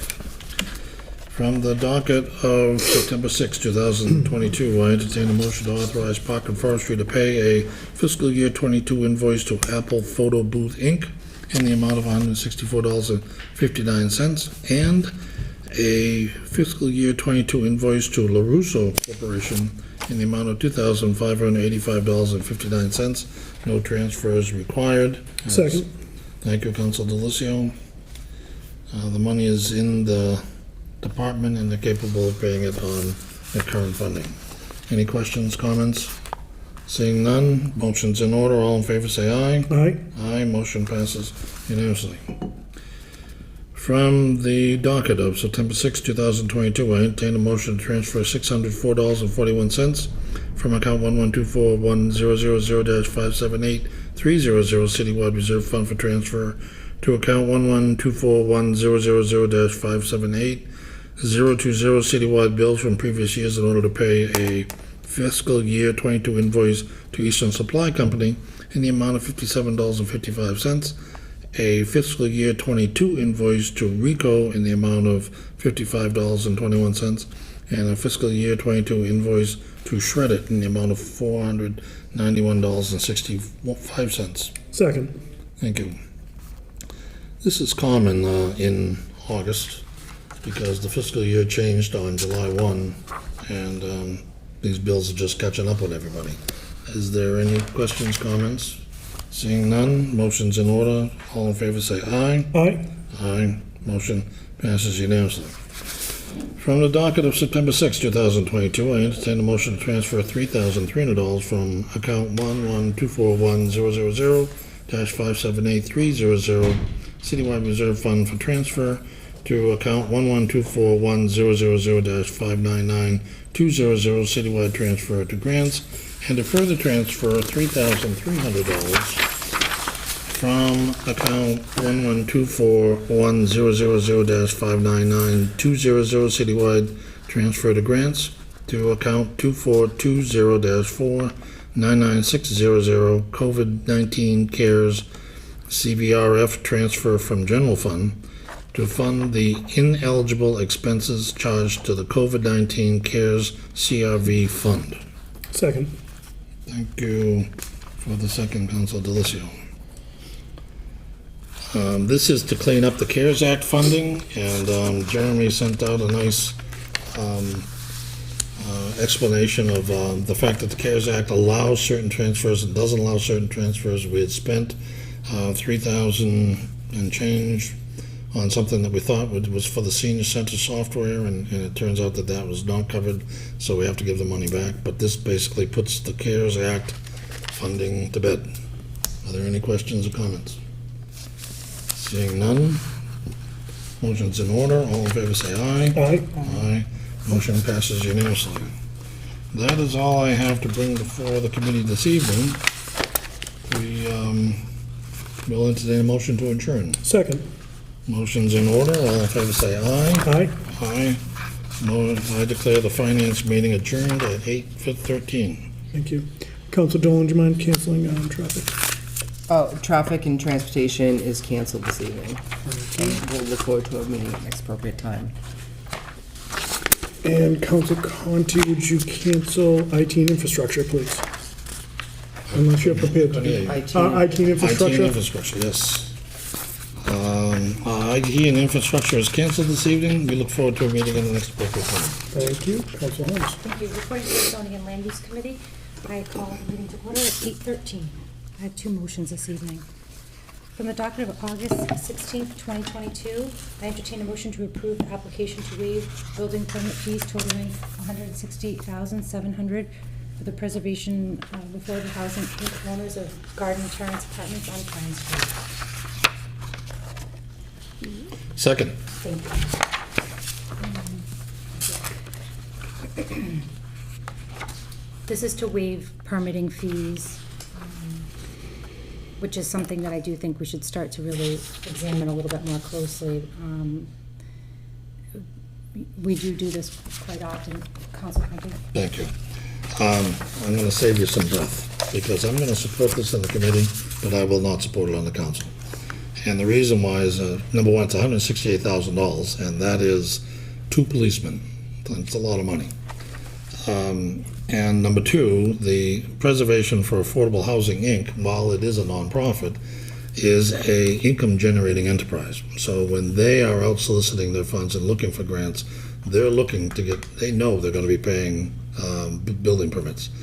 For the city to surrender this $168,000 is simply a gift to a nonprofit, which the taxpayers in the city are not in a situation to do when we're using free cash to balance a budget. And that concludes my comments. Thank you. Did I save you some breath? Yes, definitely. So any other comments, or we can wait? I will call to have this go out of committee. All those in favor? Aye. Aye. Against? Motion passes. From the docket of January 4th, 2021, I entertain a motion to call for a joint public hearing with the planning board on September 20th, 2022 to amend zoning ordinance 17 to allow for accessory dwelling units on qualifying residential properties. Second. Thank you. So this is just to call for the public hearing. Councilor Grundy. I hope that everyone takes time, the public takes time to read this new ordinance, because it is really well done. And I'm sorry I didn't get to congratulate Bill, because I think Bill was the author of it. But it's just a call for a public hearing. I think we do want to let people know that the public hearing's here, and ask them to look at the ordinance and to show up at the public hearing and speak either for or against. So that concludes my comments. Thank you. Prior to this, I'm definitely going to be sending some information out to the full council, and I think Councilor DeSimone was a big help with this, so I really want to thank you for constantly encouraging me to keep moving it forward. So it's finally come to us, and I think it's something important for the city, so looking forward to it. Councilor Dolan? Yeah, I just want to reiterate, I think Councilor DeSimone was, it was an enormous part of writing this, so, Good job. and it's written well, so thank Good you. job. Yeah, I'm excited. Thank you. So we'll hear more from the public, but like I said, I'm planning on, because this is a big one, and in the past, when things like this have happened, I've even put it in the council, have like a binder and include information as anything comes in from the public. I really think that we have to be well informed prior to the public hearing on this one. So I will call for a vote. All those in favor? Aye. Aye. We will have against. Motion passes. And that concludes the business this evening. I will call for an adjournment. Second. All those in favor? Aye. We are adjourned at 8:17. I'd like to cancel City Property and Claims Committee and call for a meeting at next appropriate time. Thank you. And Mike, do you have any other business, or did you take care of all that earlier? I will, in the council committee, I took care of that earlier, sorry. Yeah. Kathleen? I'd like to call ordinances, elections, and legislative matters committee to order 8:17. With me this evening is Councilor Holmes and President Delicio, if you wouldn't mind sitting in. My hope today is to vote things out of committee, but not bring it before the full council, because just out of respect and courtesy for the members who aren't here, there's a couple of these items where I'm sure they might want to be heard. So I'd like to get them out, to get them out of my minutes, and then we can vote them in September, if that's all right. Okay, so I'm going to just proceed in order down from the council minutes. From the docket of September 6, 2022, I entertain a motion to call for a public hearing on September 20th, 2022. That's a typo, October 18th, so it should be September 20th, 2022, to amend Section 2-19, the Economic Development Board, by changing Chairman of the Municipal Council's Committee on Capital Improvements and City Development to Chairman of the Finance Committee. Second. Thank you. So this is just calling for a public hearing on that. The date, we had set the date the other day when the president introduced the business to September 20th, so. Comments, questions? I'm sorry, President. Would you, I know Tuesday you mentioned changing chairman to chair. Is that something you'd like to do now or later? Yeah, want to do it now? Sure. Sure. I would entertain a motion to amend the motion instead of Chairman of Finance Committee to Chair of Finance Committee. Second. Discussion? Good. All those in favor? Aye. Aye. Good. Thank you very much. All right, very good. And then we'll continue that after the public hearing. Thank you. Moving on. Point of order, you just want to vote the... Oh, did I not vote? Thank you, President You want to Felicio. vote the motion as amended. You're right. Thank you very much. In regard to the main motion, any other further comment on the main motion? All those in favor? Aye. Aye. Motion passes. Thank you. Okay, now moving on from the docket of September 6th, 2022, I entertain a motion to call for a public hearing on September 20th in place of October 18th, 2022, to meet a November 1st, 2022 deadline. Second. So it was brought to our attention after the meeting the other night from Cheryl Perry that this is time sensitive, so she asked if we could move it up, and I think I'm okay with it. I think President Delicio indicated he was as well, so. It's the right thing to do. Any other comments, questions, and concerns? All those in favor? Aye. Aye. Motion passes. Thank you. All right. So now I'm moving on to, the amendments to 7-9, the illegal dumping that we heard the other day. You with me? Okay. So, from the docket of July 19th, 2022, I entertain a motion to approve the amendments proposed to section 7-9. Strike existing 7-9.1 and 7-9.2 and replace with the following. Second, thank you. So, this is what, I think this is pretty self-evident. Cheryl Perry came and supported it. I think it's timely and a good piece of business. Not only does it increase the fines, which I think is important, it adds the police department as an enforcing entity, which I think is going to be helpful as well. I think when APD knocks at your door, you're going to pay attention. So I'm happy to have this moving forward. Any comments, questions, concerns? Nope. All those in favor? Aye. Aye. Thank you. Motion passes. Okay. Okay.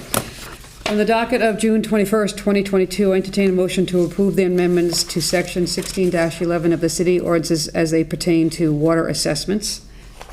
Second. Second, thank you, Councilor Holmes. You'll recall a couple of things. The superintendent of Courtney spoke about these, spoke in support of these a couple of weeks ago, but going further back, these were suggested by our finance team in relation to their ability to defer utility liens that we had passed back in 2019. This came down with a number of suggestions that they needed us to do to accomplish that objective. I think I had forwarded you all that memo, just to refresh your memories. It's pretty straightforward.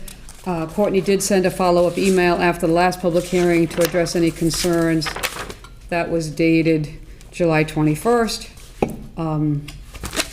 So I think it's a fairly straightforward piece of business. Comments, questions, concerns? Awesome. All right. All those in favor? Aye. Aye. Motion passes. Thank you. All right. All right. Moving right along. Okay. So now from the docket of June 21st, 2022, I entertain a motion to approve the following amendments to section 7-13.6 and 7-19.6 as they pertain to plastic food containers and plastic straws. Second. Thank you, Council Holmes. So this goes back to a piece of business that was in committee at the start of the year when the plastic container ban and the straw bans were already in effect. So I was trying to figure out a way. I had been on this, from what I understand, the last time I inquired, there have been no fines imposed nor any exemptions requested. But as a matter of fairness and respect for the business that was submitted, I tried to come up with a solution to people who might have issues with these two things. So what I'm proposing is, because they're already in effect and seem to be having, no one requested any fine, or any exemptions or received any fines, I thought just to be on the safe side, we could extend the exemption period. So if a business was having difficulties, they could go to the health agent and request an extension of the exemption period for their plastic containers and plastic straws. So that's the nature and purpose of this business. Yes. I think it's fair. I'm still not sure if I'll support it in a couple weeks, but I do appreciate you at least bringing it up. It's still really important to note that a lot of the restaurants are still trying to reestablish themselves after the pandemic, and they're still struggling to hire and keep help. And we've seen different hours in different restaurants and everything else, but I do appreciate this attempt at collaboration. If I may, President, so the exemptions, if we pass this, the exemptions are available. Sure. So they could certainly, avail themselves of that, and I hope that they do, Yes, Okay, Councilor Holmes. thank you. So it went from 6 months to 12 months? Yes. That's the major change. Yep, basically given it, because I think it just expired, so we're given an additional 6 months to request exemptions, which in light of current conditions is not unreasonable. But they just need to go and ask for it. From what I understand, it's the city's being pretty generous in that regard, understanding the situation, so. Anything else? Any other questions? All right, so it looks like I am reading and asking, the motion is in regard to both of those changes. So all those in favor? Aye. Aye. Motion passes. Thank you. All right, next up is the NIPS from the docket of April 19th, 2022. I entertain a motion to approve the following amendment to Chapter 7, Health Department of the revised ordinances of the City of Attleboro pertaining to Section 7-18, plastic shot bottle waste reduction. Second. Second, thank you, Councilor Holmes. Okay, so this is the second time we're seeing this. It's verbatim, I'm pretty sure, from the way it's sent down originally. And I understand, the concerns involved in this. And as I said previously, I do support it. I supported it before. I continue to support it for many different reasons. However, I'm a person of reason. And last time we discussed this, and even now perhaps, some people have the mindset that this should be the state's purview, that the state should act. And I support that. I agree, frankly. But what I think is happening is there's a bottle bill pending. There's at least a couple, actually, that are pending. And I'm of the mindset that the only reason they're getting traction is because municipalities like us are putting little cracks in the wall to do something. I think we heard that 5 had passed a nip ban when we had the public hearing. So what I'm proposing is, and the amendment I'm going to suggest in a minute that I had given everybody previously, is that we adopt this with a conditional effective date. And by doing that, my hope is that we put pressure on our state legislature to finally do something and amend the bottle ban that hasn't been amended in 40 years by making NIPS redeemable and increasing the redemption period amount to 10 cents. Not only would it make NIPS redeemable, it would also make plastic water bottles redeemable, which are mind-blowingly not redeemable at this moment. So what I'm looking for, friends, is to let us take some action that may actually be of benefit to many more people than just those of us in Attleboro and the nips on the side of the road. This is a much bigger piece of business. Maybe it's quaint, maybe it's naive, but if more municipalities, I think, put pressure on the state, they might do something. So that's my hope here. Keep in mind, I would support the nip ban without this condition, but I'm hoping that for those of you who are of the mindset the state should act, that you might agree with me, okay, well, maybe this will finally get them to act. So what I'm going to propose is that we amend the business that was sent down from the administration. In particular, I'd like to propose an amendment to Section 7-18.6 specifically, as it applies to the effective date and exemption periods. And President DeLisio, if you would like me to read it in, I will do so. Yeah, I think that's fine. It's not too long. And I believe I had given you all copies before. So I propose the following amendment to Section 7-18.6 of the amendment sent down from the administration before us, effective date and exemption period.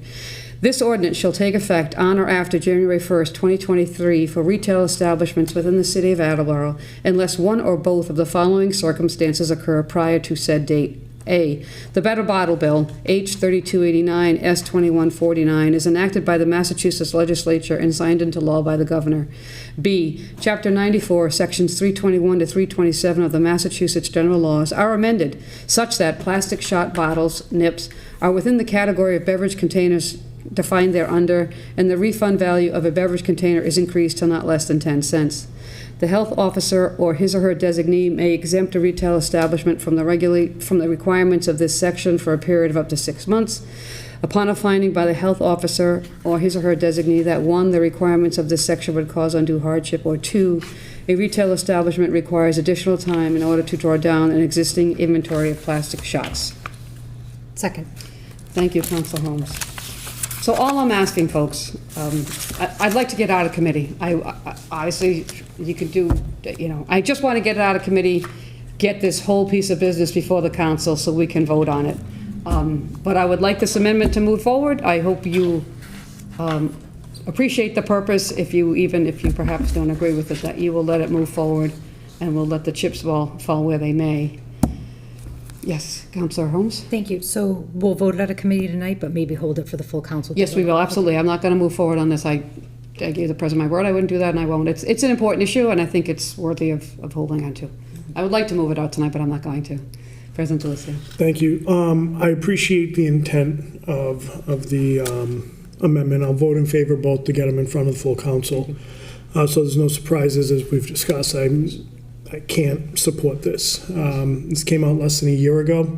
We gave we raked the liquor store owners over the coals and saying, you better do this and you better do that or we're coming back. Well, we didn't really give them time to do it. However, in the time that they did have, I believe that there's several that participated and donated some of their time and money to the Keep Attleboro Beautiful. There are several, from my understanding, that have the bounty on nips in the stores, and they're filling them up, and when they fill up, they're making that donation to I believe, again, it's Keep Attleboro Beautiful. The other piece of this that we have to understand is it's more than just the plastics, and I understand the concern. Believe me, as we're dealing with the drought, we understand it. But there are residents in the city who are distributors, who this is a big part of their income. I agree. I would like to see the state move, and I appreciate putting some pressure on them. I think you put the deposit on it, that's fine. That's a great step forward. I can't support this. I think it's just not enough time. We ripped the liquor store owners apart last year, and we've made threats to them that if you don't do anything, we're coming back. We've got to give them time to move that dial, and I think they've done a good time in moving that dial. However, if we're sitting here in March and this is the same situation, then perhaps I'd be amenable to another conversation. Thank you, President Dilsey. I appreciate your comments, and I appreciate the fact that, yes, this will certainly impact, and I've been talking in communication with one particular liquor store owner. I get it. These are small businesses. I fully appreciate it. I want the state to do something. Yeah. And if it will perhaps change your mind and maybe others, I'm willing to extend the effective date to January 1st, 2024. I want to get the bottle bill amended, and I think if we keep banging on this wall with the hammer that we have, because I'm not going to wait for someone else to rescue us, folks. I mean, so I want to do what we can, and this is a hammer. I'm willing to go to 2024 if that all persuades you or anybody else on this group to adopt the amendment, put it into place. And I even told the liquor store owner that I'm talking to, I'd love for them to get on board and say, hey, they're going to do this. They're going to do this, because their voices are pretty loud up there. Sure. You know what I mean? So that's another amendment we can have. But unless there's further comment, I'd like to vote on this, and then we can continue the discussion. Okay. So all those in favor of adopting the amendment to section 7-18.6? Aye. Aye. Okay, thank you for that. Council DeSimone, you need to work with Virginia, the administrative assistant, to get the language into the motion, because what you read is not in our material. Understood. I apologize. I had given it to you previously. It's because it wasn't part of the original submission. I think that's why she hadn't added it, but it will be added before the council votes on it. Okay, so now we're back to the main motion. Does it change anybody's mind to extend that effective date? Mr. Holmes, what are your thoughts? I am going to support this. Thank you, Councilor Holmes. All right, good. Let's give it a shot. All right, very good. Thank you both for helping me to get this out of committee. Let's get it before the full council in September. Unless there's any further discussion, all those in favor? Aye. Aye.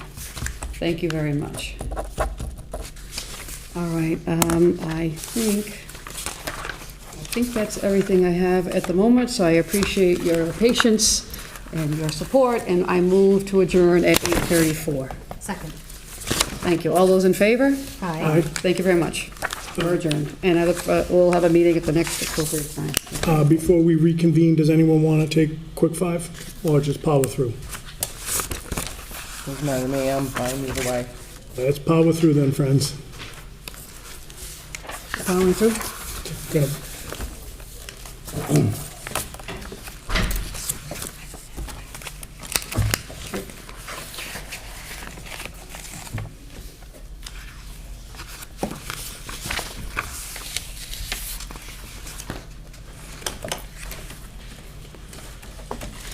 And I call this meeting of the Municipal Council back to order at 8:35. I entertain a motion to enter into Committee of the Whole. Second. All those in favor? Aye. Opposed? We're now in Committee of the Whole. Does anyone in the audience wish to address the council on any piece of city business? Gary, no? I would entertain a motion to arise from Committee of the Whole. Second. All those in favor? Aye. Opposed? We have arisen from Committee of the Whole. We will now recognize Council Waterman to begin committee reports. Yes. So from the docket of September 6th, 2022, I would move to approve an application to amend a Class 1 license for Priority Automotive LLC, DBA Cerrone Chevrolet Buick GMC truck. Amend all that to Chevrolet Buick GMC of Attleboro. The owners remain the same. Second. Thank you, Council Dolan. Any motions in order? Any comments? No, I believe that was quite understood before. Just shortening the name. Okay. This requires a voice vote. All those in favor? Aye. Opposed? Motion passes. Thank you. And from the docket of September 6, 2022, I move to approve an application to amend a Class 2 license by changing the name of Blasius Enterprise, LLC, DBA Blasius Auto Group, to LLC to Blasius of Attleboro. Second. Thank you. And again, that is simply to shorten the name. Any additional comments? Seeing none, this requires a voice vote. All those in favor? Aye. Opposed? Motion passes. And that concludes the business of the License Committee. Next time. Thank you. And before we recognize Councilor Dolan, I just want to say for all those committees that do not have business, I'll call for a committee meeting at the appropriate time. Councilor Dolan. Thank you. Reporting for Public Works Committee from the docket of September 6, 2022. I move to transfer $8,200 from account Citywide Reserve Fund for transfer to account Park Supplies Grounds to replenish funds needed for a set of mowing tractor tires. Second. Thank you. Motion is in order. Any comments? We just discussed in committee. Okay. Any additional questions or comments? Seeing none, we'll have roll call vote. Begin with Councilor Waterman. Mr. Waterman. Yay. Ms. Dolan. Yes. Mr. Conti. Yes. Ms. Holmes. Yes. Mr. Angelo. Yes. Ms. DeSimone. Yes. President Delicio. Yes. 7 yeas, 0 nays. Thank you. Motion passes. From the docket of September 6, 2022, I move to approve expending such funds and any future grant amendments relating to the Sustainable Materials Recovery Program municipal grant from the Mass DEP to the City Health Department. The $10,000 grant is for the mattress recycling container. Second. Thank you, Councilor Angelo. Motion is in order. Any comments? No comments, we just discussed in committee.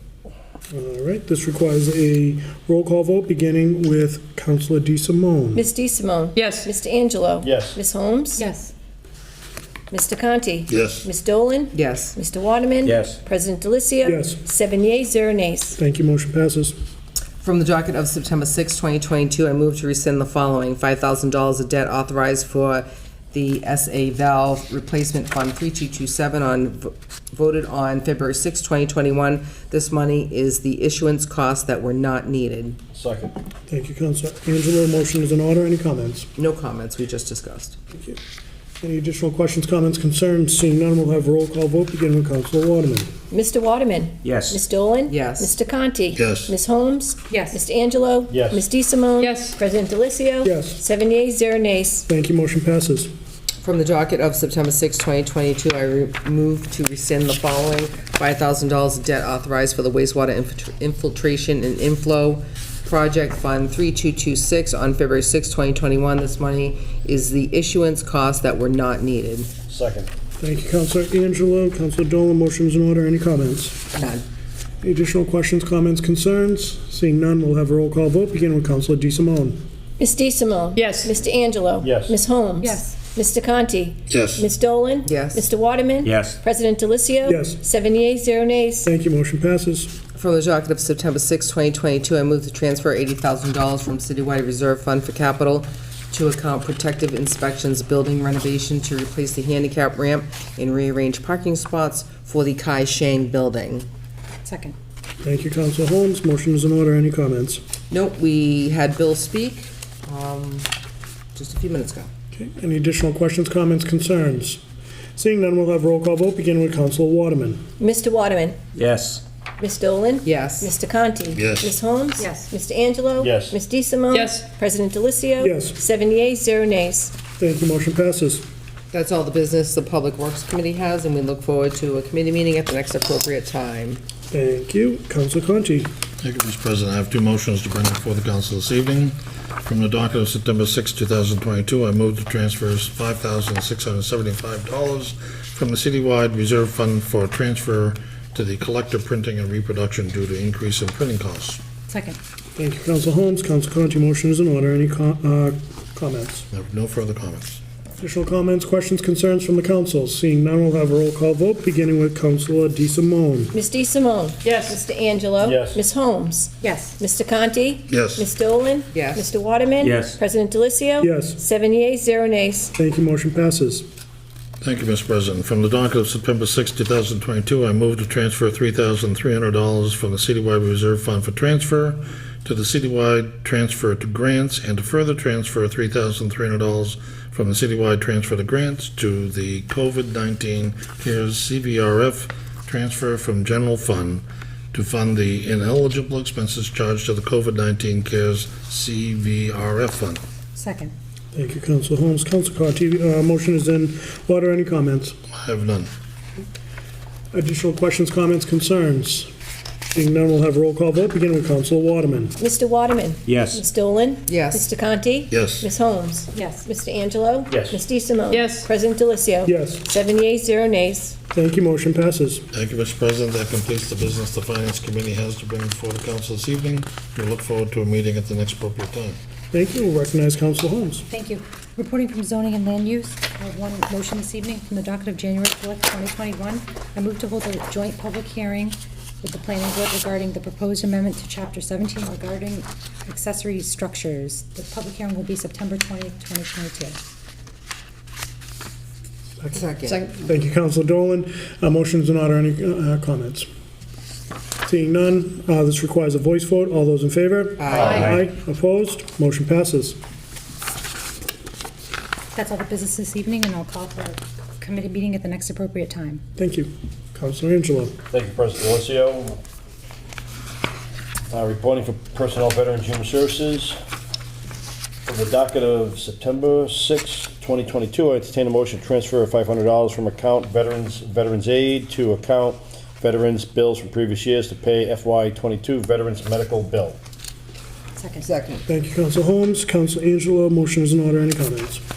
No, sir. Additional questions, comments, concerns? Seeing none, this requires a voice vote. All those in favor? Aye. Opposed? Motion passes. For the docket of August 16, 2022, I move to approve the appointment of Stephen Escobar, 240 Thatcher Street, Attleboro, to the Taxation Aid Committee. Second. Thank you, Counselor Dolan. Counselor Angelo, motion is in order. Any comments? We just spoke in committee. Any additional questions, comments, concerns? This also requires a voice vote. All those in favor? Aye. Opposed? Motion passes. For the docket of August 16, 2022, I move to approve the appointment of Patricia Belfield, 108 Northwood Ave, Attleboro, to fill an unexpired term on the Council of Human Rights, term to expire February 2024. Second. Thank you, Counselor Dolan. Counselor Angelo, motion is in order. Any comments? We just spoke in committee. Any additional questions, comments, concerns? Seeing none, we'll have a voice vote. All those in favor? Aye. Opposed? Motion passes. That concludes the business of Personnel, Veterans, Human Services Committee, and I call for a committee meeting at the next appropriate time. Thank you. We'll recognize Council DeSimone. Thank you very much. Reporting for ordinances, elections, and legislative matters. I have, I believe, two motions this evening. From the docket of September 6, 2022, I entertain a motion to call for a public hearing on September 20th, 2022, to amend Section 2-19 Economic Development Board by changing Chairman of the Municipal Council's Committee on Capital Improvements and City Development to Chair of Finance Committee. Second. Thank you, Council Holmes. Council DeSimone, motions in order. Any comments? No, thank you. Any additional questions, comments, concerns? Seeing none, we'll have roll call vote, beginning with Council DeSimone. Correct. Ms. DeSimone? Yes. Mr. Angelo? Yes. Ms. Holmes? Yes. Mr. Conti? Yes. Ms. Dolan? Yes. Mr. Waterman? Yes. President Delicio? Yes. 7 yeas, 0 nays. Thank you, motion passes. Thank you. From the docket of September 6, 2022, I entertain a motion to call for a public hearing on September 20th, 2022, in place of October 18th, 2022, to meet the November 1st, 2022 deadline. Second. Thank you, motions in order. Any comments? No, we were asked to move this up because the time is it's time sensitive, so. Very good. This requires a voice vote. All those in favor? Aye. Motion passes. And that concludes the business of this committee for this evening. We look forward to a meeting at the next appropriate time. Excellent. Before we adjourn, this is our last meeting until September 6th. And that being said, enjoy the rest of your summers. Thanks for your hard work this summer. I know it's been a lot of lifting, trying to get a lot of work done and condensed into 4 meetings, but nicely done. That being said, I will entertain a motion to adjourn. Second. All those in favor? Aye. Aye. Opposed? We are adjourned at 8:46. Enjoy.